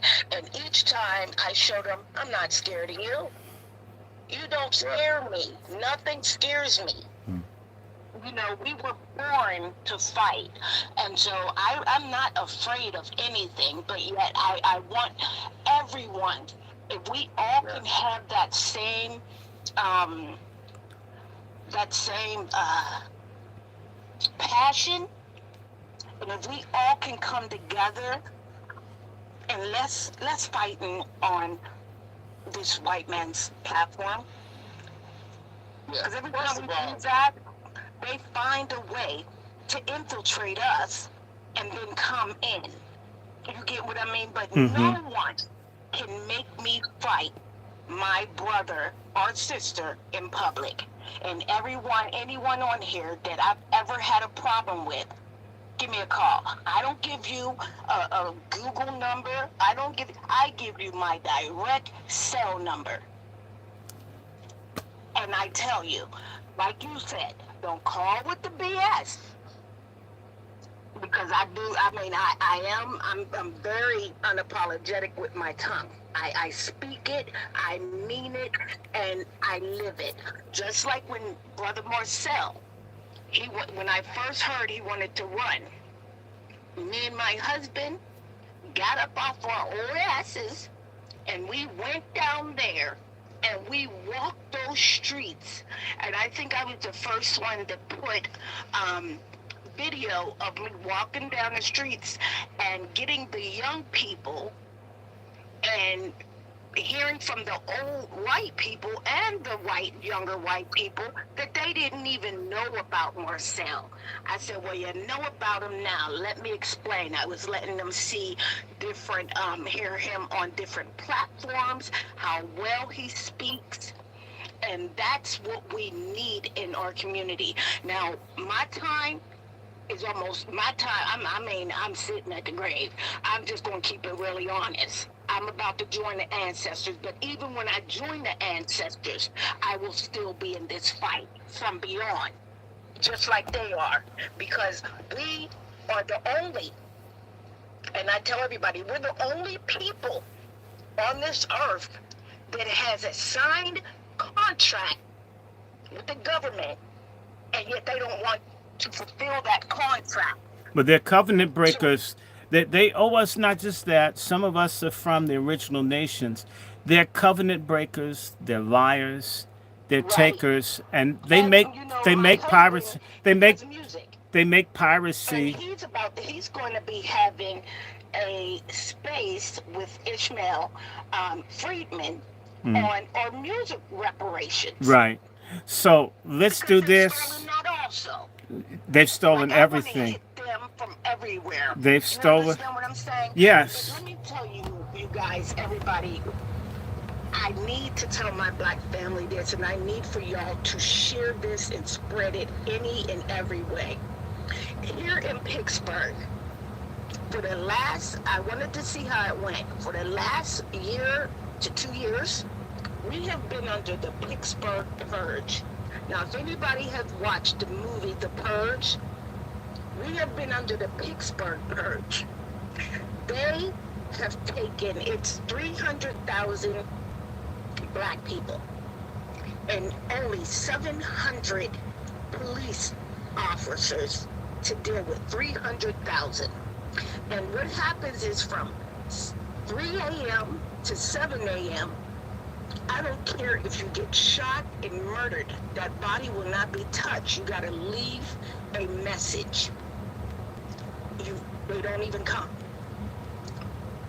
So we fought hard. I was part of them. We fought hard for less for this over policing. So the white people, they thought they were being slick, and they said, okay, we're gonna do this. So they took them. But would you believe, thank you, Lord, since they have stopped over policing us, we've had 2 murders. 2. And I'm still looking for some more. 2. And it almost brings me to tears because I'm like, that's what it was. We have been going at each other because we're under pressure.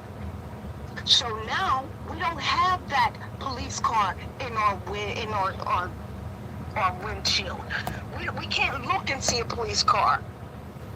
You can't see all that. Now we have to depend on each other.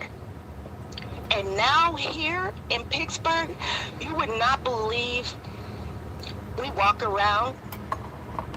People walk around, if you got your gun, you have it on your hip. I mean, everything is so, and the next place that they're going, we were they wanted to first try it here because it was a smaller amount of black people, just in case they had to get us together, if you know what I mean. Well, it didn't work. It didn't work at all. Actually, it smacked them in their face, and the white community. I'm sorry, I can't hardly hear you. I'm a big supporter of community policing, so we definitely should police ourselves and look out for ourselves, not just leave it up to the other people to like kind of police us. Wow. We know that they're more invested in like race soldier-esque, as I would say, rather than policing. A lot of these people out here are not police officers. Well, a lot of them are police officers, but there are some race soldiers, and the police officers don't let us know who the race soldiers are. And that's always been the issue what I feel with policing. So shout out to Pittsburgh and Yes, and if you want, you can. If you want, I'll put the link up there, and you can read. And honestly, the white people are so angry because guess who is killing each other? The white people. But that's the story of America right there. But now you see what I mean? So they keep on saying black on black crime, black on black crime. Well, guess what? Pittsburgh hasn't had any. We haven't had any. So now, what's your point? Absolutely. With respect, sister. We got to kind of get through the hands, sister. You know, I don't want to hold our good brother, Dr. Short, up.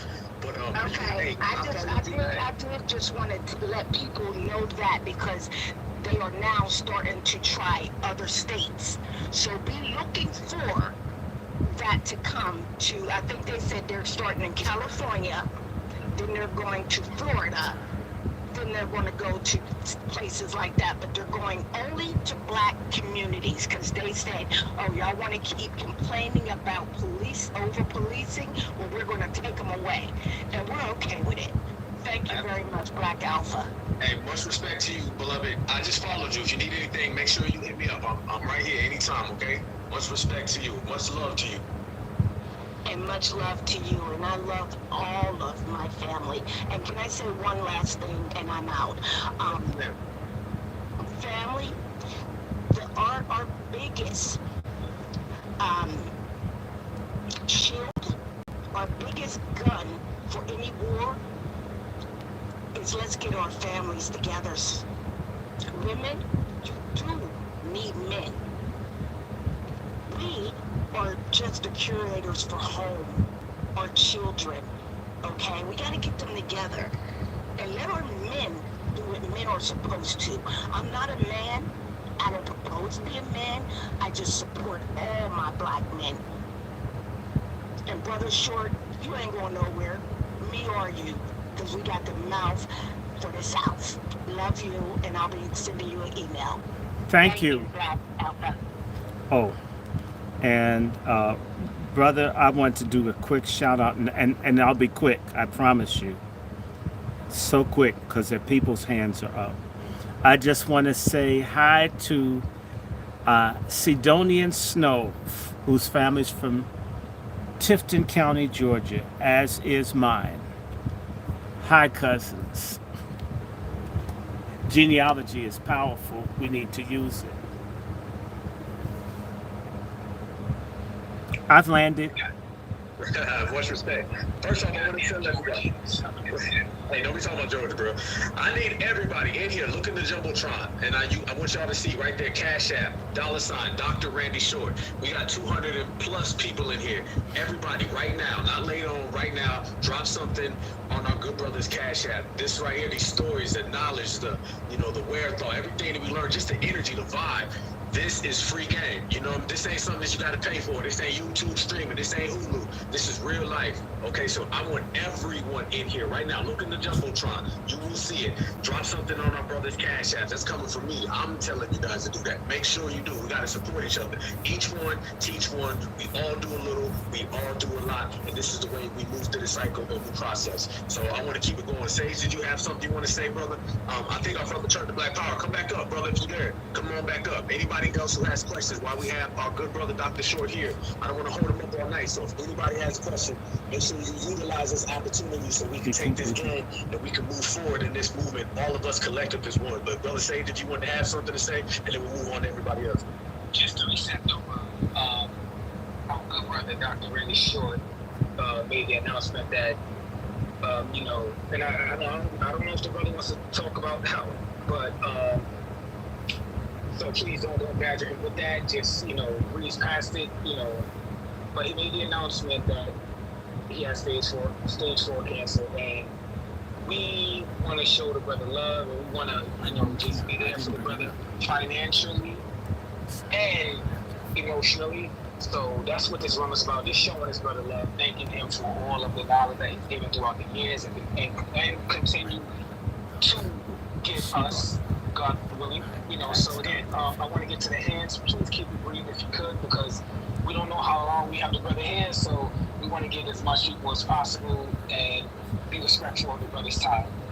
So short on this on you.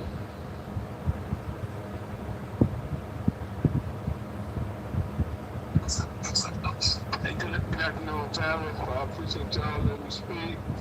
Brother Black Alpha, Brother Sage, Sister Queen Alpha. Man, I follow y'all. I try to support every which way I can. Dr. Short, I appreciate you. I just followed you. I appreciate all the family. I actually would hit the button, but I want to go ahead and follow what Dr. Short said. That hey, let's keep building. Let's keep sharing information. You know what I'm saying? Like, you know, I'm a truck driver. I'm a welder. I do this. I do that. I help with young brothers on the job. You know, I might not be at the Capitol up there. Also like Brother Black Album, but I try to support through Cash App. So I appreciate y'all let me speak, and I'm gonna keep supporting y'all. I'm gonna keep listening. Thank you. Thank you so much, brother. And never denigrate your support. However you decide to support, as long as it's support, it's good, brother. So shout out to you on what you do. Let's get to Alonzo Johnson. It's on you, brother. Hey, hello everybody. Thanks for hosting the space. Black Alpha, Sage, Queen, Dr. Short. I just wanted to say that I'm so proud of everything you've done and what you continue to do for the Black community. I'm Air Force veteran, served 24 years in the military. I've donated to your GoFundMe, and I will continue to reach out to our veterans to do the same. One piece. Thank you, sir. And look, I also want people to know, I said this to Black Alpha, that we have a website called patriarchsummit.com. We're trying to network with people across the country, find out where our true brothers are, and behind that we want something. Sister Sean's going to be part of it. The Wasis, the Warrior Sisters, like the sister that just spoke, and try to organically nurture a growth of a collective. And by the way, I need you to know, I don't want to be a cult leader, although I related to the Honorable Elijah Muhammad. I don't think I'm God. I don't want to sleep with other people's wives, underage children or daughters, unless it's my legal wife. And God needs to give me that. Pray for that to happen.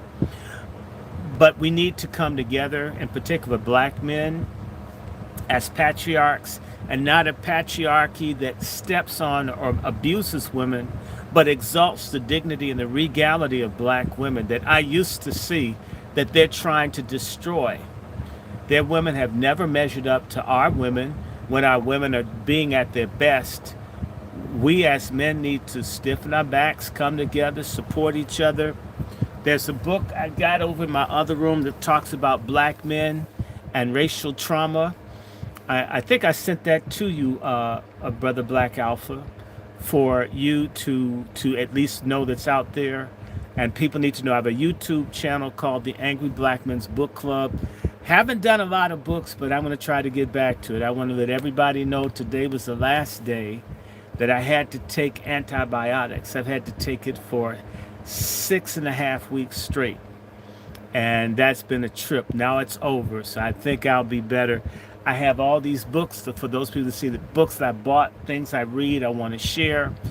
I do want to look at that book on black men and racial trauma. And I want people to know that, and I've said this to Brother Black Alpha, if you think that we can work together, get something done, reach out.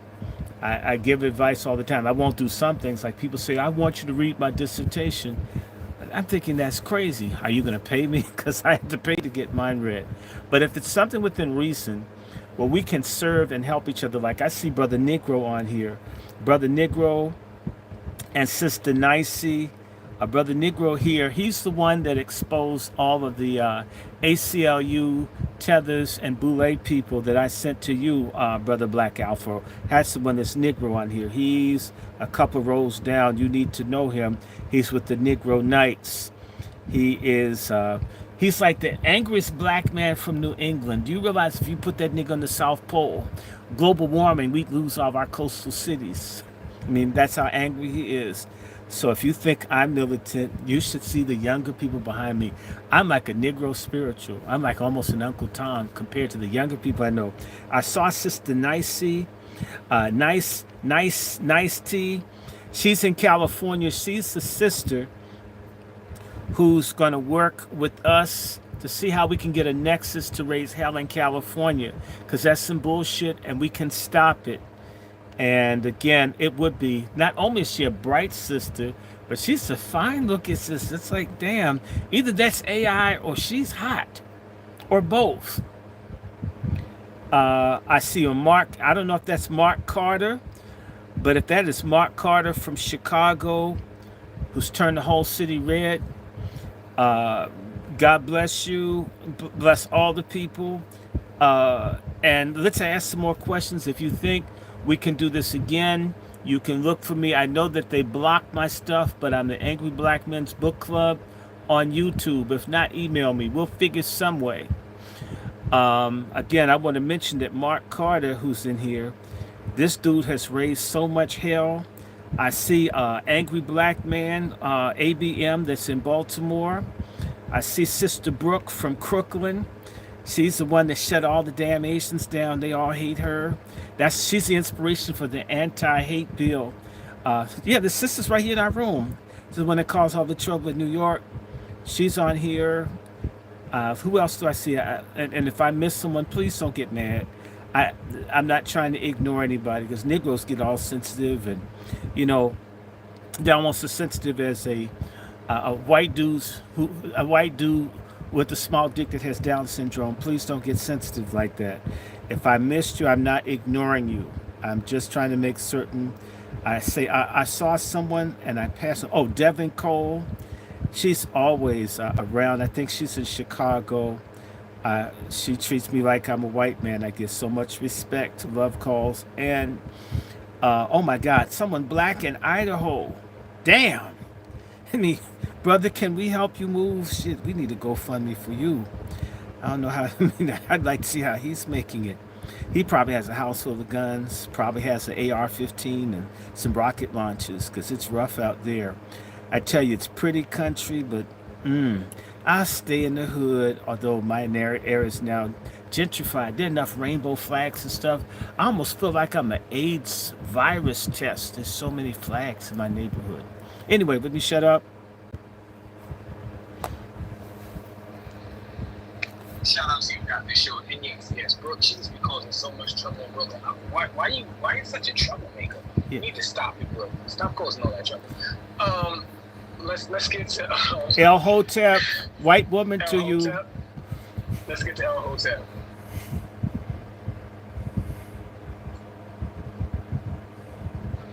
And Alonzo, thank you for your service, big bro. Thank you for your service, brother.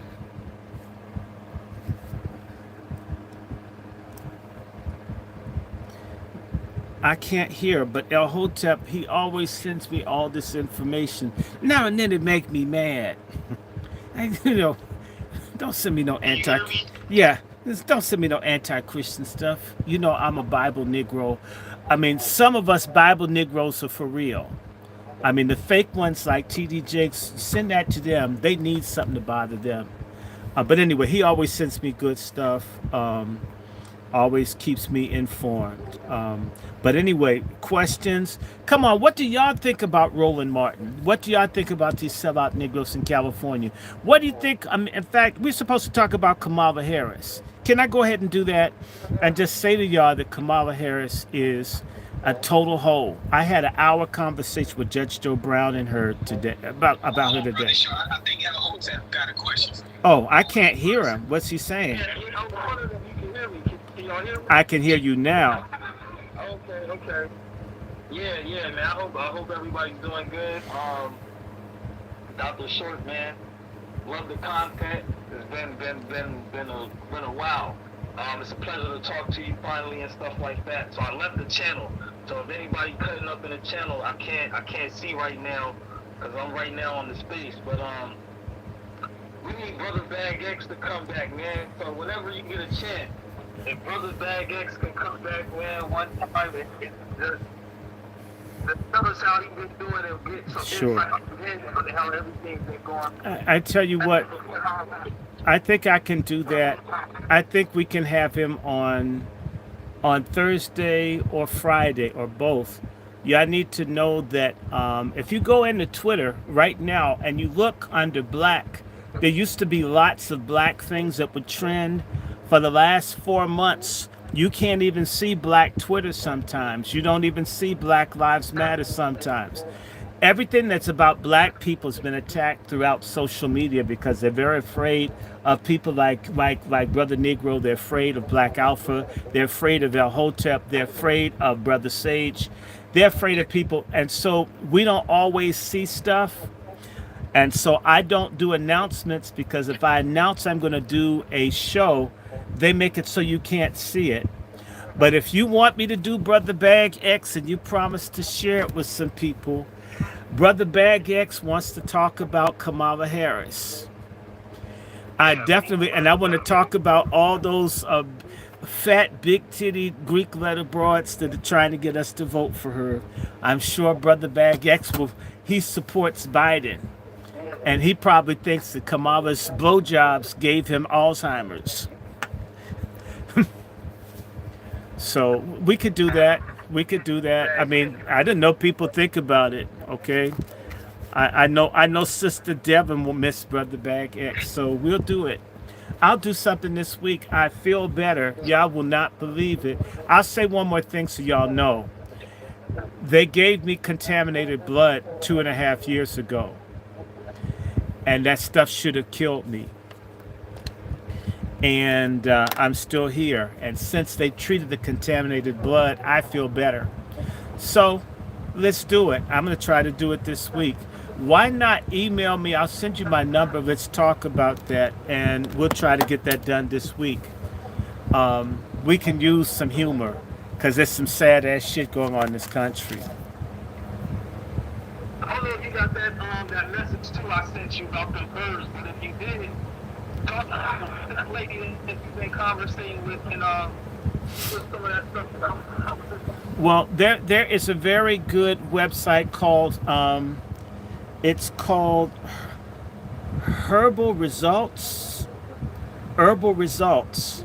It's a brother. He's like a Dr. Sebi. He's down in Florida. It's called Herbal Results. His stuff is kind of pricey, but I trust me, I've had people send me everything. I got soursop leaves. I'm just waiting for the cannabis oil. That's the one thing that nobody has come up with. And I've got to sneak it past my Holy Ghost mother and shit and make sure she don't find it. She'll think it's from Jesus and go anoint someone in church. And they say, you gave me some dope oil. So I've got to try to figure out when I get it, how to hide it and not have it anywhere. My mother goes through stuff. She acts like she's a narc. She's convinced I'm on something. So, I don't know. If you grew up with an apostolic, Pentecostal, holy roller mom, they're always in your stuff. I mean, looking. You know, they think your ginger ale is beer. Let me smell that. Okay. So, yeah, that's the only thing I don't have is cannabis oil, brother. And so, trust me, I have everything. Olive leaf extract. I have soursop, mushrooms, reishi. Sister Sean gave me almond.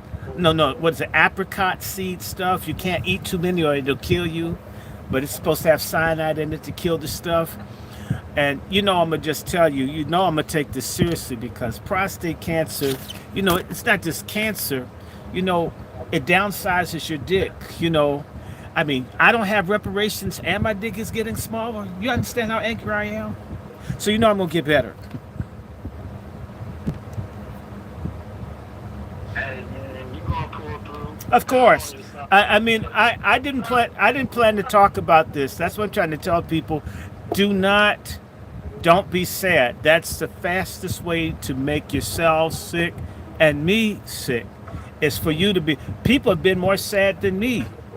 I'm trying to tell people be okay. I've been through this. I told you I just survived something deadly in July. The doctors don't know why I'm not dead. I'm not going to die until God says go. And when God says go, it's really time to get going. So let's deal with California. I didn't want to talk about this. Not that I can't. I want to talk about sellouts, coons, traitors, Jelly Roll Morton's punk ass. I want to talk about whore ass Kamala Harris. I want to talk about those no good, big titty, bloated broads and AKA and those mannish looking deltas that look right like rhinos in St. James suits.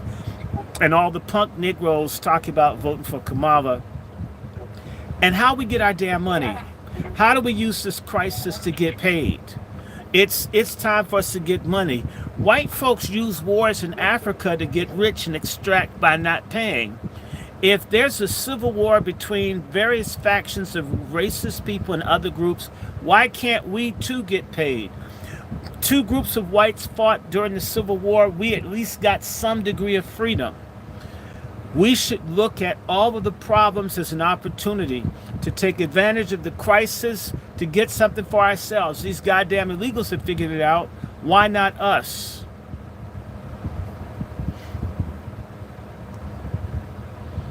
Real talk, real talk. Yes, sir. Okay, let's get to the Church of Black Power on you, brother.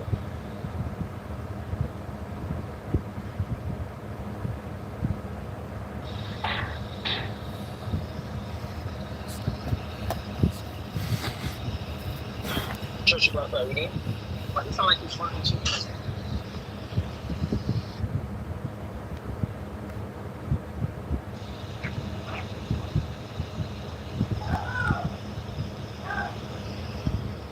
Can y'all hear?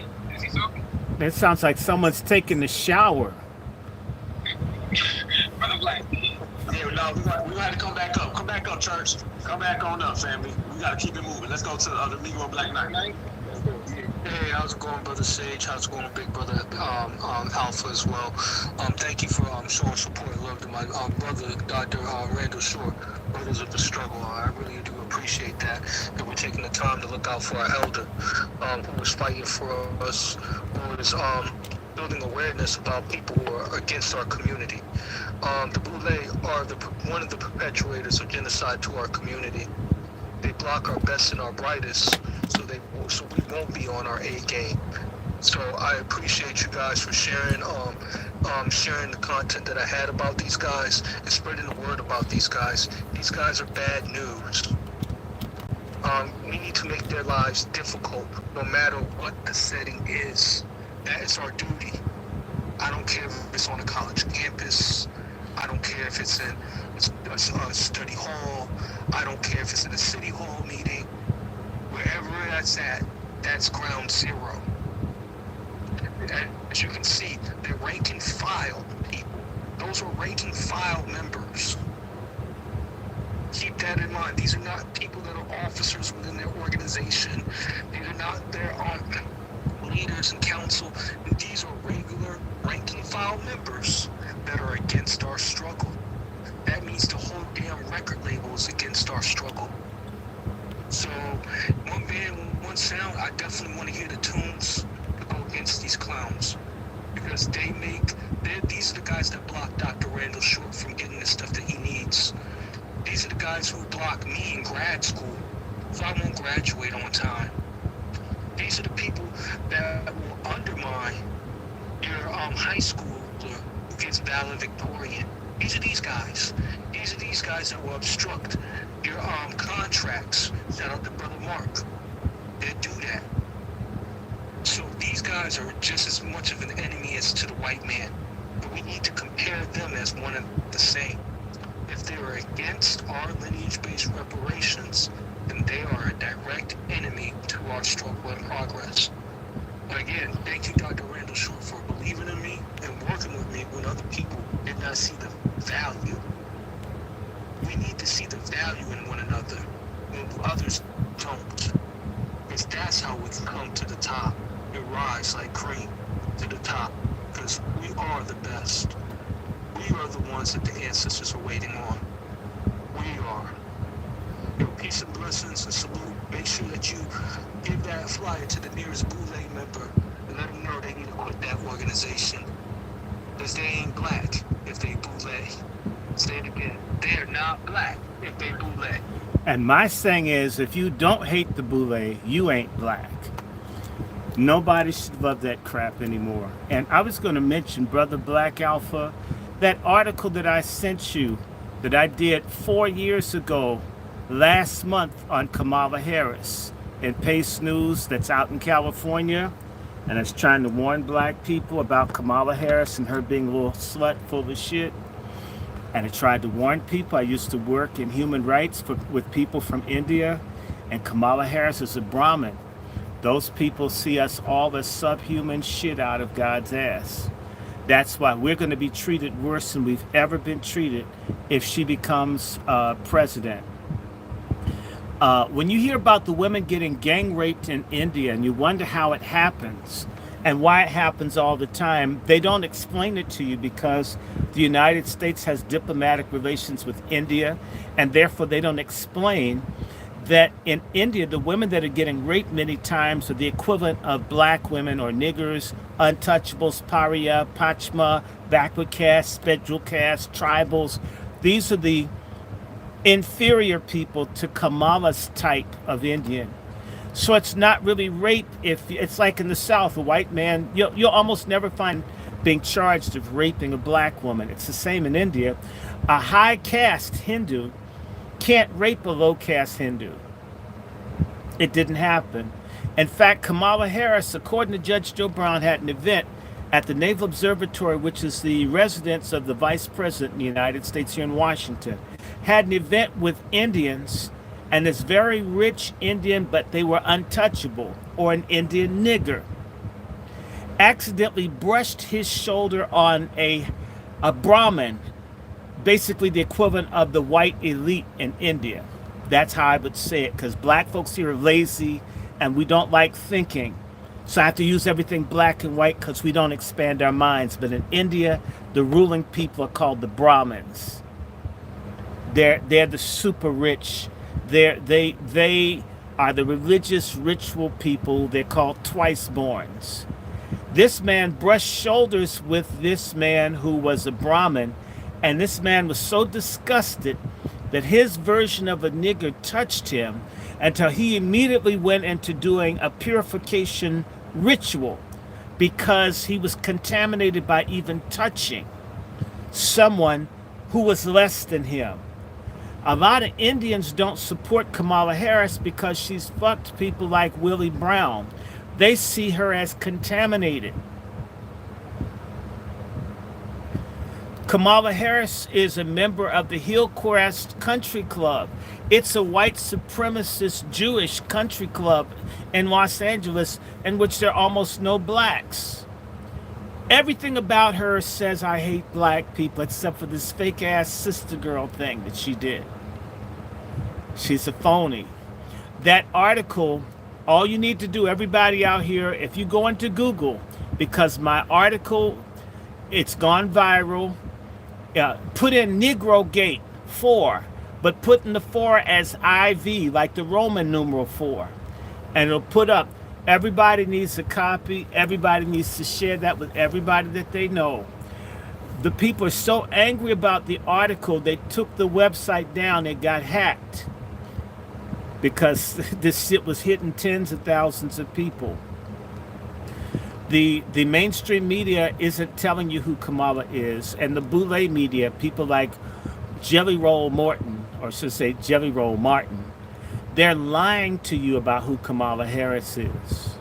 Y'all need to know that when Donald Trump went before the NABJ, Roland Martin was encouraging, egging on Rachel Scott to dog Trump when that was going on. This is what you don't know. He has that much smoke for Donald Trump, but he didn't have any smoke when that law enforcement officer shot that sister playing video games with her own nephew there in Dallas. He didn't say anything. There are murders of blacks all the time. In fact, the black man just shot 4 cops in Dallas just within the last week because they're tired of how the police behave themselves down there. He did some Django shit. How come Roland doesn't talk about his hometown? And how come he don't talk about what's going on in Texas? Why is it that he would steal presidential debate questions for Hillary Clinton And he thinks that we shouldn't get reparations. Why is he crying over his woman, his first wife that left him for a white man? And yet you're upset that she had kids with the white man, but you ain't had no kids with the black woman that you with. That man is full of contradictions. You hear me? The Boule, these people are betraying us. Open your eyes. Start thinking. Randy, what's going on, man? Mark Cox. Hey, white woman to you, sir. Chicago. We know who that tramp is. Filthy, nasty Indian tramp. Yes, she's trash. You need to tell people about the struggle with that sorry ass mayor and those Boule Negroes that put that Barbara Jordan looking transgender no good Johnson, that dude that's helping the illegals, and they're putting black seniors in the streets. Black veterans are in the streets. Black babies being molested on the beaches in Chicago being covered up by this no good mayor. Yes, they did. On Rainbow Beach, they raped a black child. It's all been covered up. Roland Martin, he was in Chicago. He destroyed the Black Defender newspaper, one of the greatest black newspapers in our history. Roland Martin, he's not much of a man. I wouldn't be surprised if he was deviant. Come on, Mark Carter. I know you got something to say. Hey, man.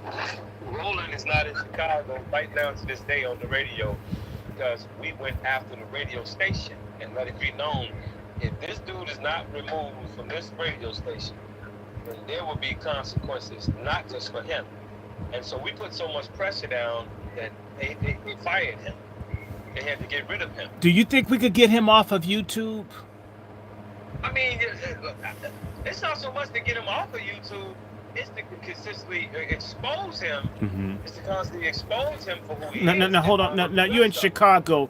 Yes or no? What's Roland Martin? Why does he have a crack of a man's ass in his news feed? What do you know about Roland Martin in Chicago? Why does he have a man cave photo on his news feed and act like, and he stared at the shit like you saw it before? You know it's your stuff.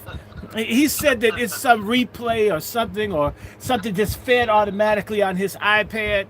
No, that thing is based on what you like. There's a Stanton King sharing a video, but all these people need to be exposed, man. When y'all look at what just happened in California, every single one of those people are secret society, and they've been undermining any moves at the grassroots.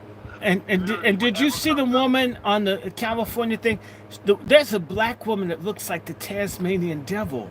I'm like, where'd they find that bitch? I'm serious. You know the one that looks like the Tasmanian devil? She's short and squat, like no neck. I mean, it's like her chin probably needs bumpers to avoid hitting her shoulder. I was. The Puerto Rican lady? No, the Puerto Rican woman. No, there's a black woman that looks like, she almost looks like, she looks like a Tasmanian devil, like the cartoon, and she's got like no neck. I'm wondering how she swallows. So we got the perfect opportunity, y'all, to go against the entire Democrat Party. All we have to do is send them a strong political message. Okay, so because what y'all saw happen in California is what all these secret society black folks are about across this country. And just like they stopped the slate process here in Illinois because we would get ready to run a full slate against them, they're gonna go against you no matter what in all these cities, counties, and states. Go against all of them. Shit. As a protest vote, go against every single one of these elected officials, because they all connected to these Zionist Jews who are trying to undermine us all over the country, send these other groups in to take over. Mm-hmm. It was them back in the early 1900s. And it hasn't changed. And by the way, a bunch of them are under the ACLU, and we know the ACLU is basically the Mossad for Zionism in America against Black Americans in particular. Well, when you look at the elected officials as well as the task force, they all are part of the Democratic coalition. Mm-hmm. They come from groups like Jewish Control ACLU, these fraternities and sororities, the gay community. All that shit is part of the Democratic coalition. And so the way to stop them is to go against every single one of them. Mm-hmm. And you left out the feminists. All of them, it's all the same thing. It's different manifestations of the same monster, and but yeah, people have to do that, but they do.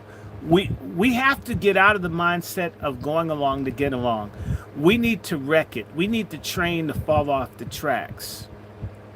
And we need to drive them out. I'm just telling you, those people in California, if you've got a criminal background check, a program, it costs like $30. We need to put the addresses out of all those people. Everybody needs to know where those people live. These people need to get mail, and people need to even have prayer vigils. Go out like the Hispanics do with pots and pans and beat some shit, make some noise at their house. And the brothers in there, I know most politicians are hoes. Somebody's cheating on their wife. Somebody's living a double life. Get the pictures. Put that shit up on the internet. These people should be miserable betraying us. White masters and mistresses were on, do you know, the biggest demographic of drug abusers in this country following the Civil War were white women who were miserable, and white Southern women in particular, miserable, losing everything because they couldn't be had the big hoop skirts and grab Mandingo's thing and lie on him and get him lynched if she didn't get what she wanted. The most miserable people were those who had to deal with the change. If we made it difficult for those people, their phones rang all day, their internet, they can't get a cell number without getting, why did you betray us? In fact, what people need to do in California and everywhere else is they need to set up a people's tribunal and prescribe those people. Can you imagine if you worked someplace and you came and on the door of your job, whatever, it was a list that the black community has named you as potentially guilty of committing treason against them, and they want you to be at a such and such an address, and everybody at their job knew that black people saw you as a scum traitor, that even white folk would change because all they crave is white acceptance. We can strip them of the white acceptance that they're addicted to. They'll have to dry out or die off. Make it unpleasant for people to do this to us. Not only that, if they have a job, try to get them fired. They do that to the outspoken black people. It's interesting. The good black people have never been willing to do to the wicked black people what they do to us. We need to reverse the game. Or we need to change games. If the game is rigged, change the game that you're playing. Instead of go along to get along with the Boule, we sabotage them. Now we're going to do this until about 8:45? How much longer? Because folk ain't asking questions. I get tired of hearing myself talk. We're going about 8:30. We'll get a couple more hands in. I see Bless, you here right now. Bless, go ahead. Ask a question to the doctor. Well, no, I just want to give my kudos. I like where you're going with it. I agree wholeheartedly.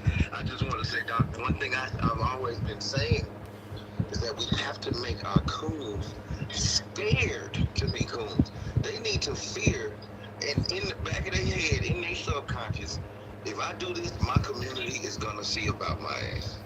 So I love that you highlighted, because I was always just thinking of publicly, like, being violent to them. Yes, you know what? Why can't they get hit with eggs? Why can't they get hit? I'm not talking about putting someone in the hospital.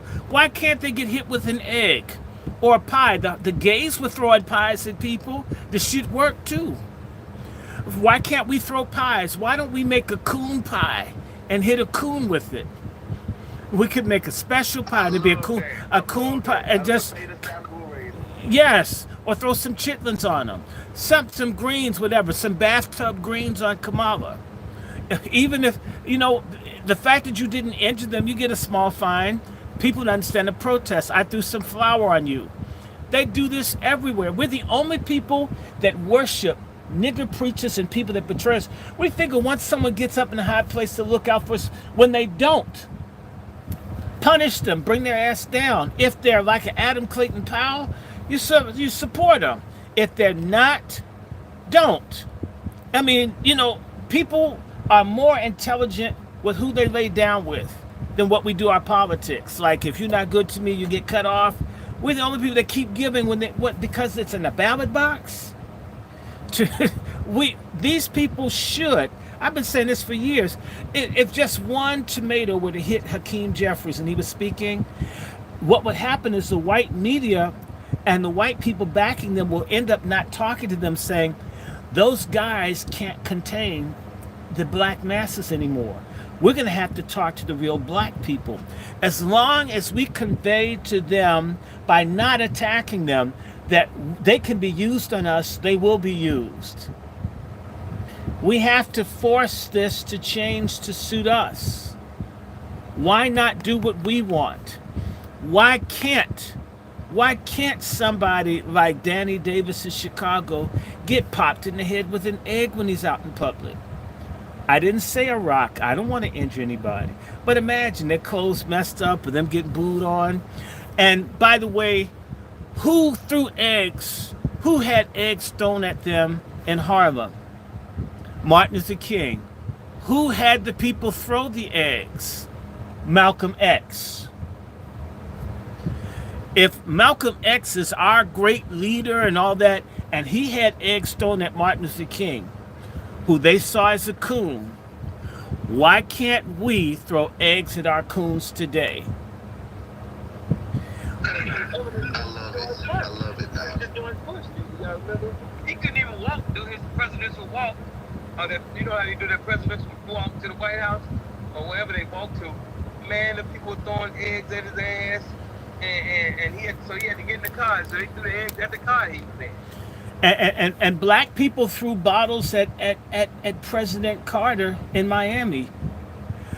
We used to do it. What happened to us? Why did we become such bitches and rollovers? Why don't we have any fight in us? Why are we so quick to kill and hate and be angry with one another, and yet folks trying to exterminate us get a pass? Because we tasted a piece of that pie, and a lot of our people thought it tasted good, and didn't understand that it was just a sample of mere morsel, and it really wasn't no If you value. saw that movie, The Help, that woman gave her pie with shit in it. And that's the pie we've been eating. It's been shit. It's let's stop eating shit pie. Make our own stuff. Well, see, Randy, one of the first things that we have to do is deprogram our people, because they programmed to want to be accepted by the sellouts. Mm-hmm. We come from a different day and time where we were taught to fuck over their ass. Mm-hmm. This generation has been thoroughly watered down through the school system or through these, by these elitist sellouts and shit like And that. no good churches. You got to. We have to be the bad guys. Well, hate me. Blame me for Kamala Harris losing. Blame me for being the apostle of hate against the Boule. Blame my ass. It'll feel good. In fact, it'll help me shit better. I can't stand this stuff.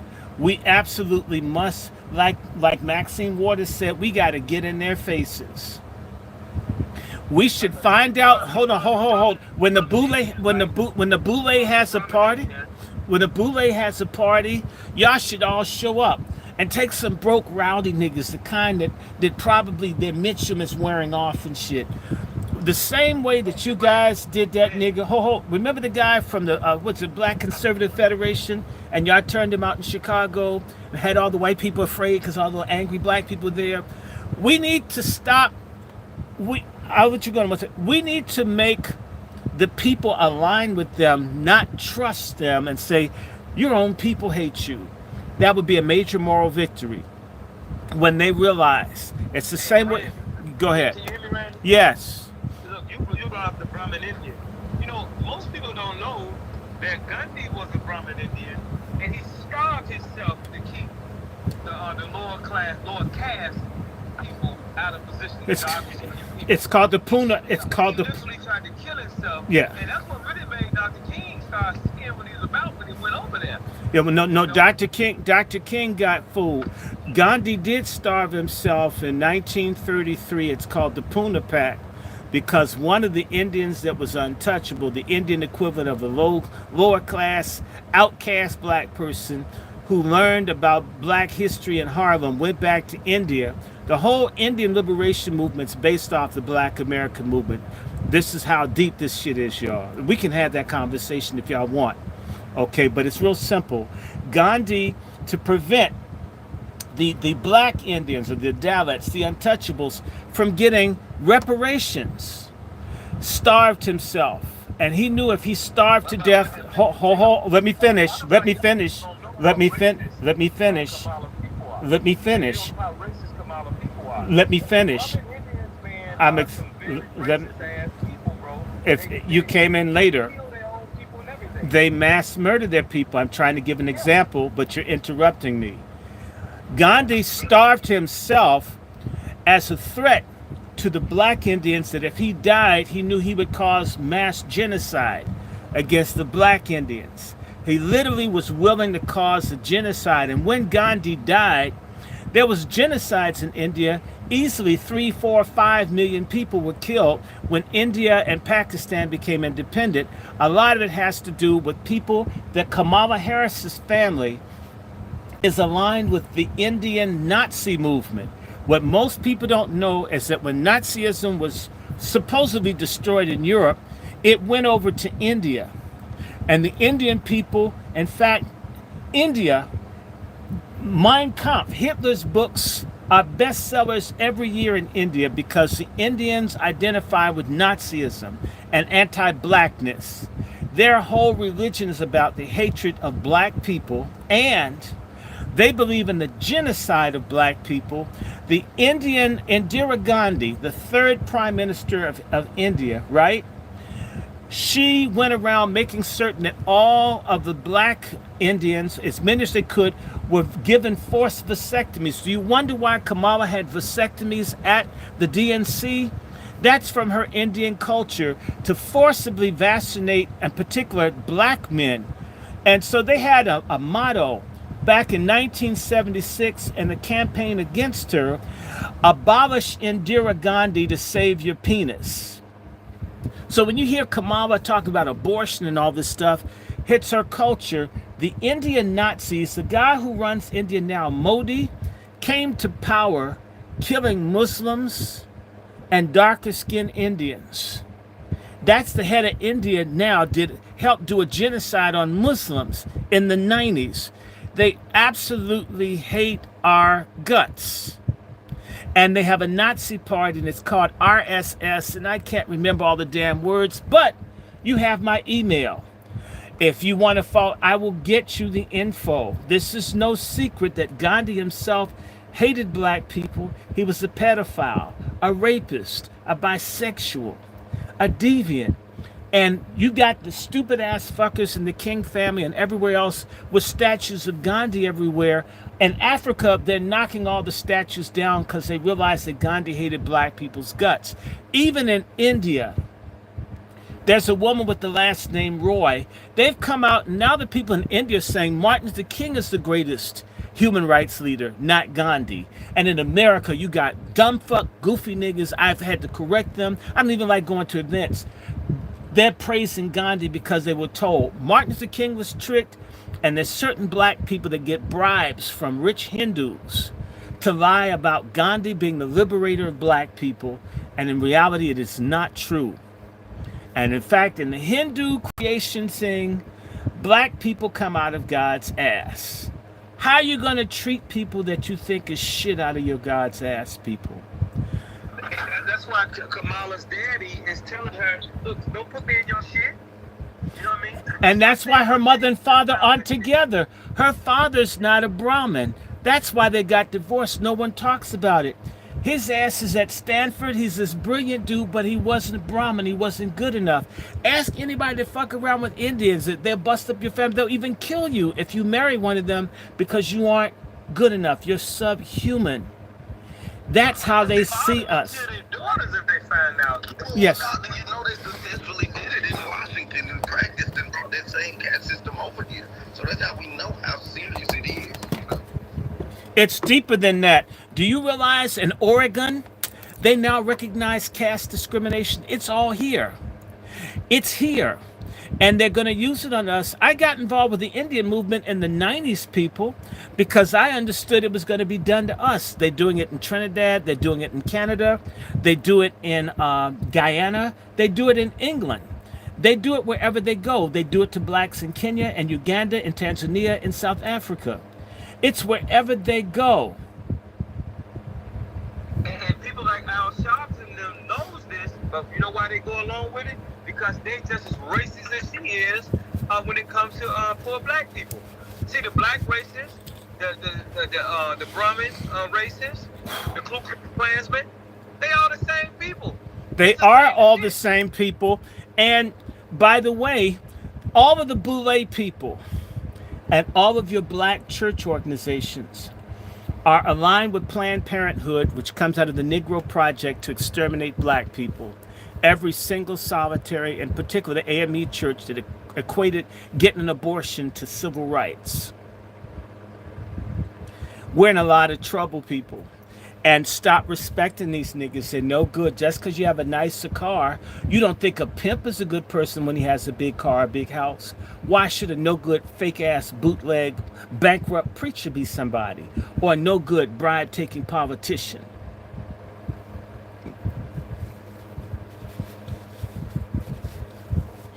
And I want y'all to notice this. Notice they're not offering all them goddamn abortions to migrants, though. Remember that. They telling them to come on in, have all the kids in the world, but they not offering none of them abortions. They only putting that on us. Let's get to the more of the hands. We got people here. Let's go to, I think it's Elaine Detroit, and then our sister Brooke. Detroit, it's on you. All right, Sister Brooke, it's on you there, sister. Hello, good evening, everybody. Thank you so much for having me. Who let her up? Who let Brooke up? She's a troublemaker. Why you let her up? Well, I love Asians. I will just give a disclaimer. I love Asians. I really love the community. I eat Chinese food every time I can. So just her being in this space with me has nothing to do with how I feel about the larger Asian community. I land my plane. And Brooke, just know that we're going to give you all your credit. We're not going to let nobody steal what you done done. You know what I'm talking about? Alpha went there. Alpha went there. All is you, no imposters. Go ahead, sister. Oh my goodness, y'all making me laugh. I just wanted to add that when Dr. Short was talking about how the Indians don't like how Kamala's people didn't like her father's people because they were Brahmin. They also feel the same way about West Indian Indians as well. The ones from India look down on the Indians that are from the West Indies. That's because they're coolies. They're slaves. They were slaves. Coolie means sufferer, suffering labor, basically slaves, and hundreds of thousands of their asses died on ships being sent all over the world too, and yet they deal with us as if we're dirt under their feet. Yes. I just wanted to also give you some more flowers. Thank you so much for introducing me to Isha. She has been just a wealth of knowledge as we are going into fighting for our own reparations here in New York. She's the greatest. She's the greatest woman. Sister Keisha, you need to know her brother Black Alpha. This is a woman that teaches people how to use guns. We're talking about she's on some Harriet Tubman bullshit. I mean, some Harriet Tubman, like all kinds of guns and shit. I mean, if she's not with her man or taking care of her grandchildren, she's down at the rifle range terrorizing racists. This is a real person. And you would think that they're so nice until you see them like blow up all, and I think they have little pictures of George Bush. They would shoot it from a distance, blow the head off. This is a real person. And she'll tell you that. I'll just put this out there. Her allegation is that Al Sharpton is LGBTQ, and like what Judge Joe Brown said that James Brown used to boink him. I don't know. I wasn't there. It's alleged. I just when I talk to Judge Joe Brown, these people tell all this stuff to you. Don't blame me. I'm repeating what an elder said. But I believe it. I always thought that Al Sharpton looked like the kind of stuff that hang around the bus station in the men's room where they put holes in the stalls. But, what do I know? Whoa. What Hey, I mean, Doc, what kind of man? What kind of man? Imports, but I thought the coolies was like mixed. I didn't know that. No, no, no, no. The Douglas are mixed. The coolies are either the Chinese or the Indians. You, Thank you. yes. Can you bring up Brother Curtis? I think cool doc. Yeah, I Yeah, just I want don't see anybody in the queue, but if I see it, I'll bring them up. Mr. Keisha was she knew just about every person on the panel on the commission, second commissioner for the reparations board, and She knows everything. background knowledge on everybody. So She, I went in there very armed, with the knowledge that's being given me. So I can't thank you enough for that introduction. and if that's all I can do is try to pull people together. I don't have a big organization like Black Alpha, God bless him, or Negro, but do the little we can. Now, Sister Brooke, there's Sister Nice. She's on here. I sent her your number. She's the one in California that wants to go after the coons that sold us out. I want you to meet her, and we're giving you your flowers. I'm not going to let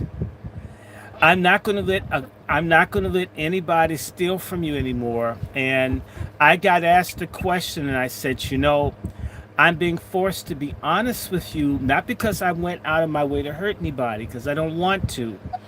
But if you think that the person you're making reference to me is what you've been told, you haven't been told correctly.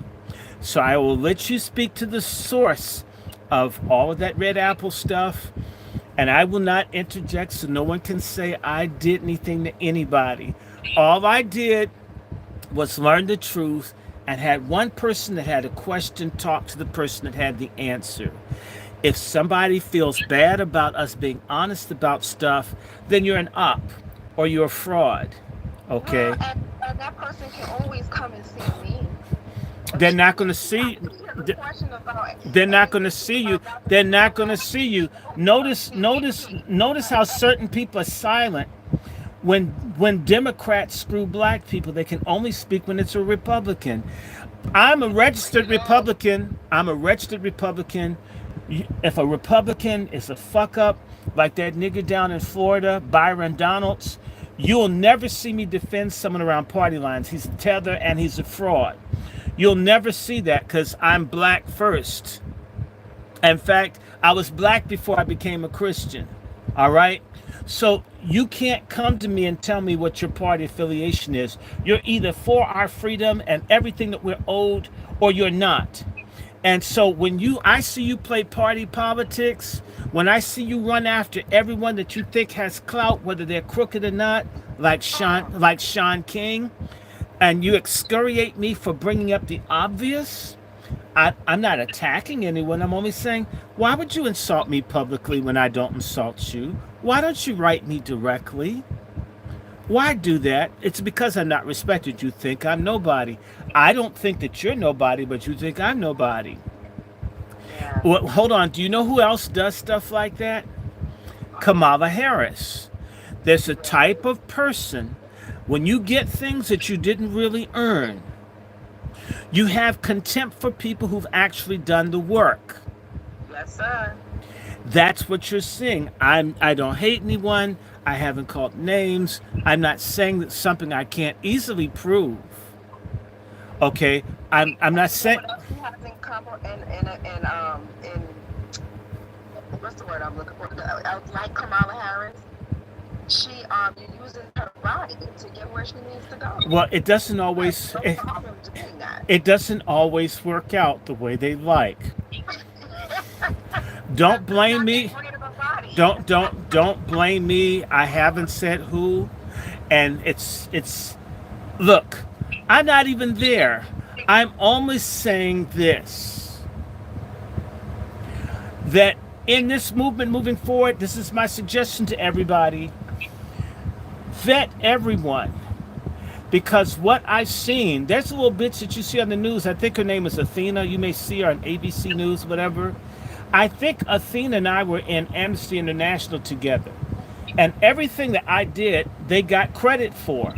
I never got to meet them. They never came. And they kept being told how great they were. I have seen, in particular, I've noticed it to be a phenomenon for a certain type of woman that's often black. That lots of people get sacrificed for a person that's a plant to be made big. Yes. I'm only telling you what I've seen. I don't hate anyone. I didn't say anything. I only said that this is an observation. So for my sister in California, this is Sister Brooke, or as I say, Sister Brick, because if they hit you, you're going down. Talk to Sister Brick. I don't know anything. I live in D.C., and I don't really venture out much because I'm so disgusted at everything. But this sister was out in these streets, and not like Kamala was in these streets. Okay? And this sister's upright. They don't have dusty knees. They don't need Corel treatments on their knees because they're upright sister, beautiful sister, creative, God-fearing, Wasi sister.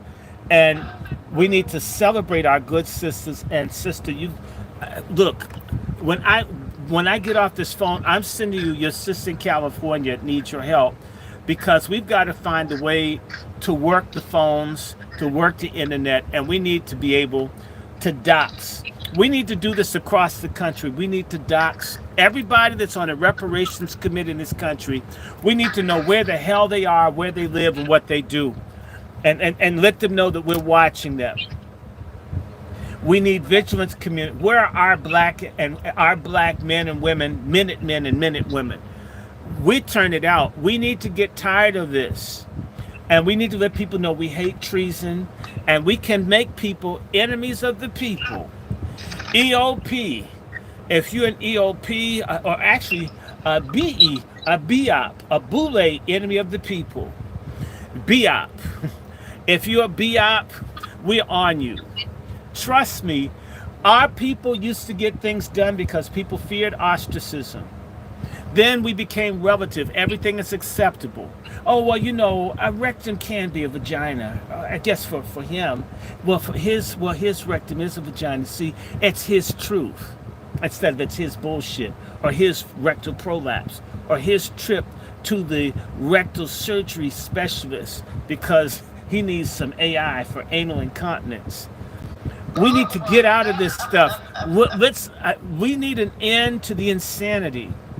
Now, I have raved for about 2 hours, 2.5 hours. Brother Black Alpha, we can do this again, or we can keep going. You want to go until 9 o'clock and stop? If I just want to make certain, are you guys happy? Because I feel like I'm not giving enough. I'm not giving.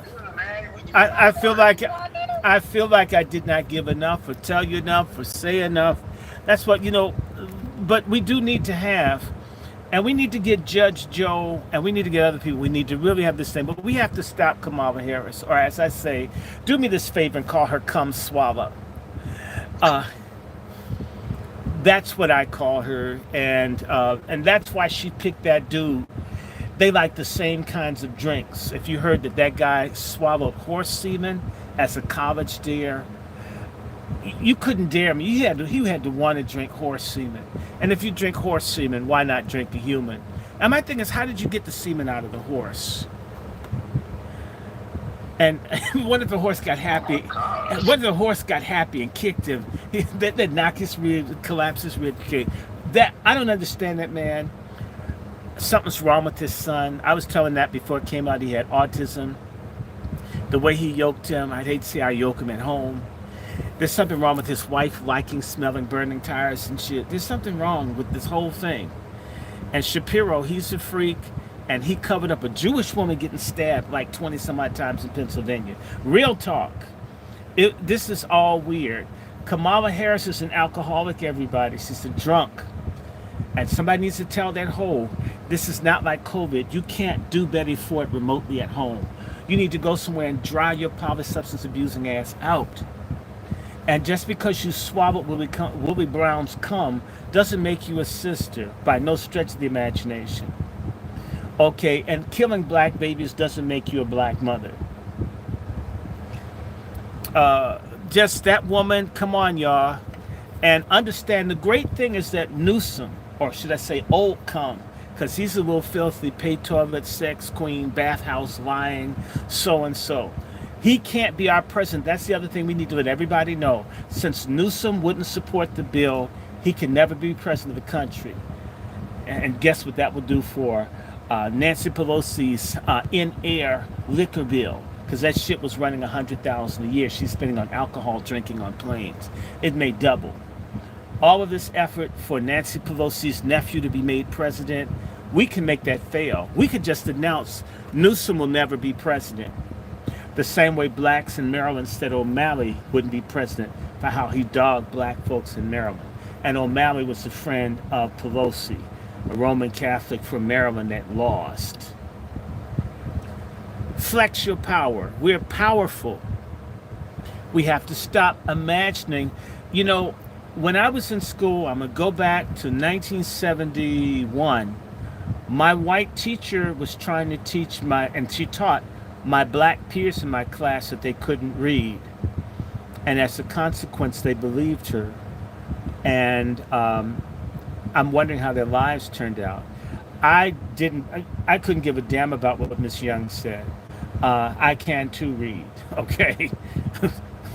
And I want you to understand, we should believe in God, believe in what is true, and absolutely not trust what you hear from an enemy unless it can be proven to be true. We have to stop letting white people call us monkeys and all of a sudden want to eat bananas and climb in cages. We should reject anything that your enemy says unless you know it to be true. Your enemy can tell the truth now and then, but he may be telling the truth for bad reasons. We need to learn how to feel good about ourselves. And we can't save everyone, but let's save those that we can save. Let's cooperate versus compete. I can't be Sister Brick, nor would I want to be. I couldn't wear the damn shoes she had. Even as a trans, just looking at the shoes she had on, girl, it's like, damn, I'm glad I'm a man. I wouldn't have made it 5 minutes in them damn things. I mean, just the shoes that these trannies wear. Why would you? Women don't like their own shoes. Why would a man try to wear women's shoes? And how do men with size 15 feet find women's shoes? My mother wears a size 10 and can't find shoes in her size. You know, a lot of strange shit. Let's do what we can do instead of trying to do what we shouldn't do. Brother Mark Carter, it's a pleasure.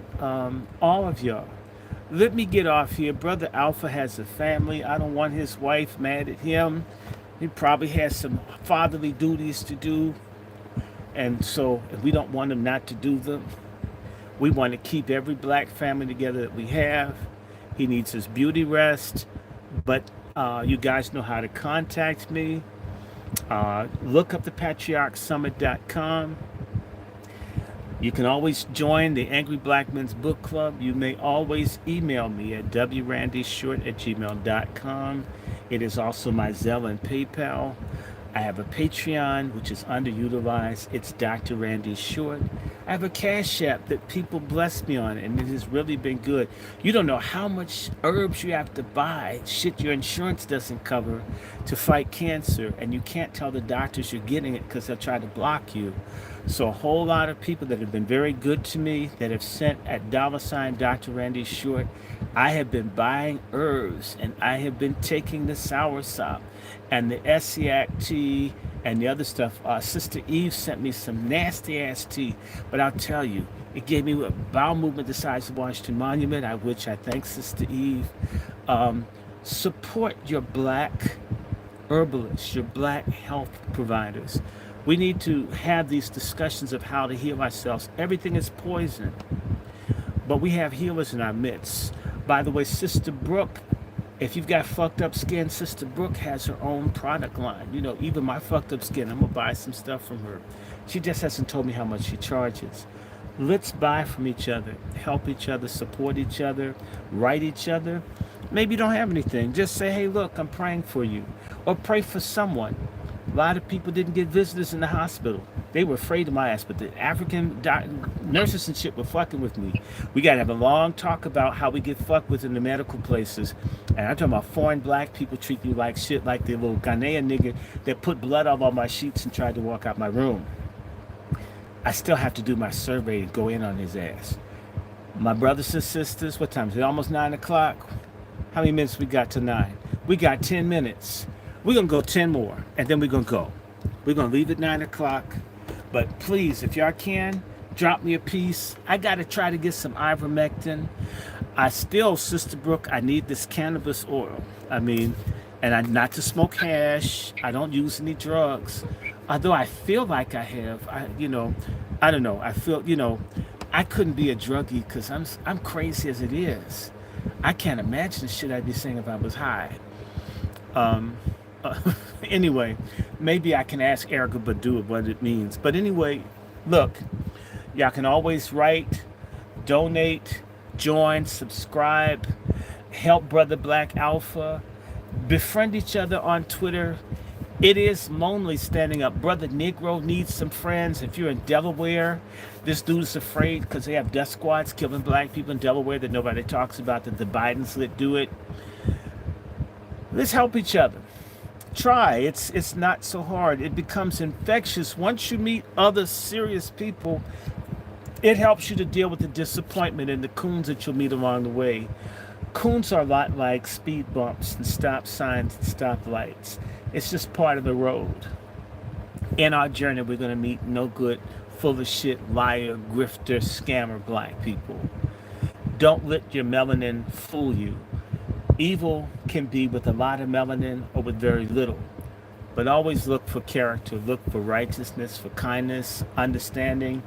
And just because they're nice to you and you're white doesn't mean that you have to marry them or live next door to them or bring them to every intimate thing that you have. Learn to coexist without assimilating. And again, remember one thing, reparations, a lot of shit we're dealing with now would never be going on. All the negative things like black on black crime. If we had reparations, a lot of the things that are not right would change tomorrow. There's a link between income and health. There's a link between that and homelessness. A link between a lot of what we are not satisfied in ourselves has a lot to do with our deprivation that's been systematic.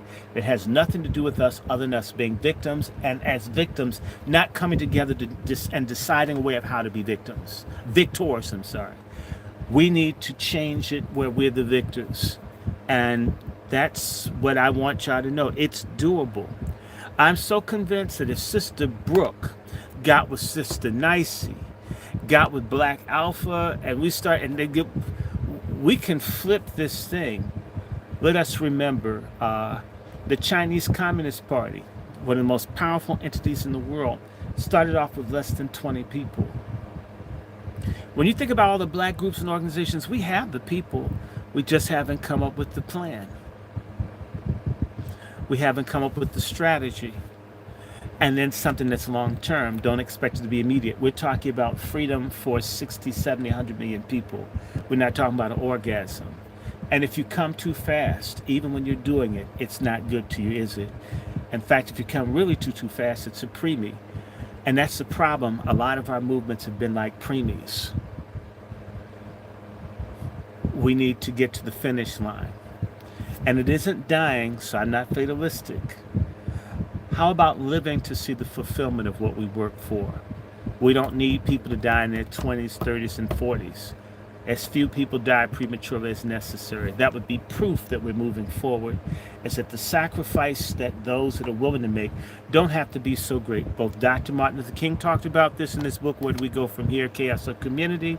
And even W.B. Du Bois, 91 years ago at Howard University, did a speech, I think it's called The Meaning of Progress, where he said the more people that are willing to sacrifice, the less would be demanded of us as individuals. and the less suffering for the children. He says if people don't do that, Du Bois's quote is then remain hogs. And he was saying that to the Boule 91 years ago, or 94 years ago, somewhere between 90 and 94 years ago. Let's stop being hogs. Let's be heroes. Let's be the kings and queens that we're saying with our mouths. Let our actions and our activities validate and vindicate us and our ancestors. And it can be done in our lifetime. White people have never been weaker than what they are right now. That's why all these people are being brought in to catch up the slack to prevent us from ever getting our shit together. Whenever they've been going down and we've been getting stronger, all these people flooded in as reinforcements to continue to suck the marrow out of our bones and the blood out of our veins. We have to decide to be strong. We have to decide to live. We have been betrayed, but we can stop the betrayal. We can. We must. Everything depends on you younger people. It's almost over for the people in my generation. But for the millennials, for the Z's, everything counts on y'all. And y'all got these magnificent artificial intelligence and everything else. Why can't we weaponize it for our own freedom? If David Walker could do it with the printing press, if Dr. King and them could do that with the nightly news, there's so many tools in your hands. The question is are you willing to use the tool as an implement for your liberation or continue to be someone else's slave?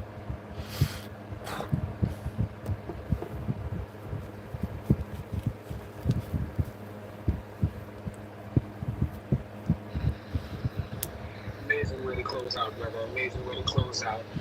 Again, just to reset the room, shout out to Dr. Randy Short for coming in, dropping knowledge on the family. Much appreciated, much respect. We definitely got to do this again. So, You said it so much. I'm gonna have to listen to the replays. I don't even know what yeah, what we need for you to do is definitely, get well, get that health rate back up, and join us again so we can do part 2 to this. How does that sound, Dr. Short? Let's do it. And just, I hope people support your channel. Everybody of the 100 people following me on my platforms, this is Brother Black Alpha out of Savannah, Georgia. And if any of you are in Georgia, especially in Savannah, we need to start working together locally. Find out who is a hellraiser in your community and support them. Don't join a cult. Don't get in anything stupid, but find people that are sane and work with them.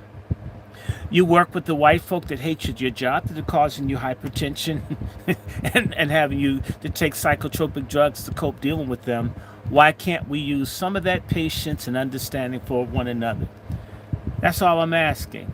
Why? What about black on black love, black on black cooperation, black on black respect, and some heterosexual black on black sex and families, black on black mother and child, black on black fathers that stay with their families?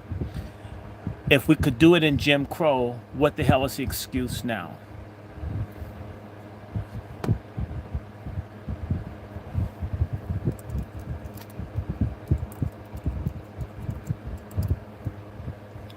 Much respect, man. I appreciate that. I appreciate you, Dr. Short. I can't wait to do it. We're going to have to do this all the time. All the time. Everybody right now, look up in the Jumbotron. I want y'all to drop some money on our brother's Cash App. All right, this is definitely a thorough conversation, a great conversation, strictly about business, and so much knowledge was told right here in this space. If you haven't, heard the whole space from start to beginning, listen to the replay. It's going to stay on up. And you guys make sure you follow Dr. Short on everything and get behind a brother or sister, as our brother was just saying right now. Get behind somebody who's standing for something, and then that way we get everything that we want accomplished. So certified salute to everybody who's been in here. Much love and respect. Let me say this real quick. Dr. Short, every time I talk to him, I walk away with more intelligence. I walk away with more passion. I walk away with more wherethought. And I guarantee you, you guys had that same energy tonight. I got nothing but respect for you, Dr. Short. Certified salute, brother. Thank you. Thank you. Look, let's do this. Let me tell you. Also, guys, I'm going to say this out loud. All of you in Georgia, All of you in states where there are issues, we need militias. Doesn't have to be publicized, but Brother Black Alpha shouldn't be out by himself without some other people who have a legal right to carry firearms, because he's exposing things. I don't like somebody's life to be in danger. I don't like it. So I started talking about it. I saw him out there and I got angry. I was happy he was standing up, and then I says, I'm sick and tired of people like him getting gunned down alone. If you're going to be out there and you're going to be active, think about safety and security. These are dangerous times. I have someone that provides security for me. I need more. All of us need to start thinking about strapping up. I do want you guys to look up my guy Lone Wolf. I work with 3 or 4 weapons experts.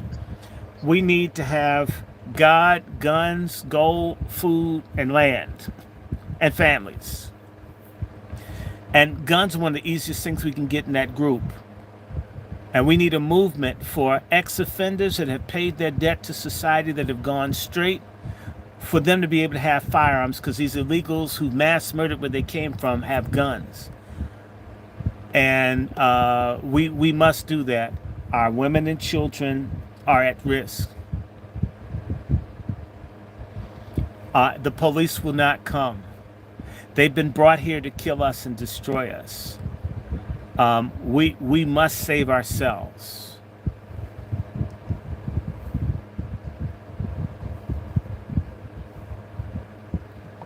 Certified salute. Much respect. Love everybody in here, man. All my foundational Black American freemen love y'all with a passion, man. Let's take this energy and let's go forward. Let's take everything that we learn and get everything done, man. Certified salute. Appreciate y'all.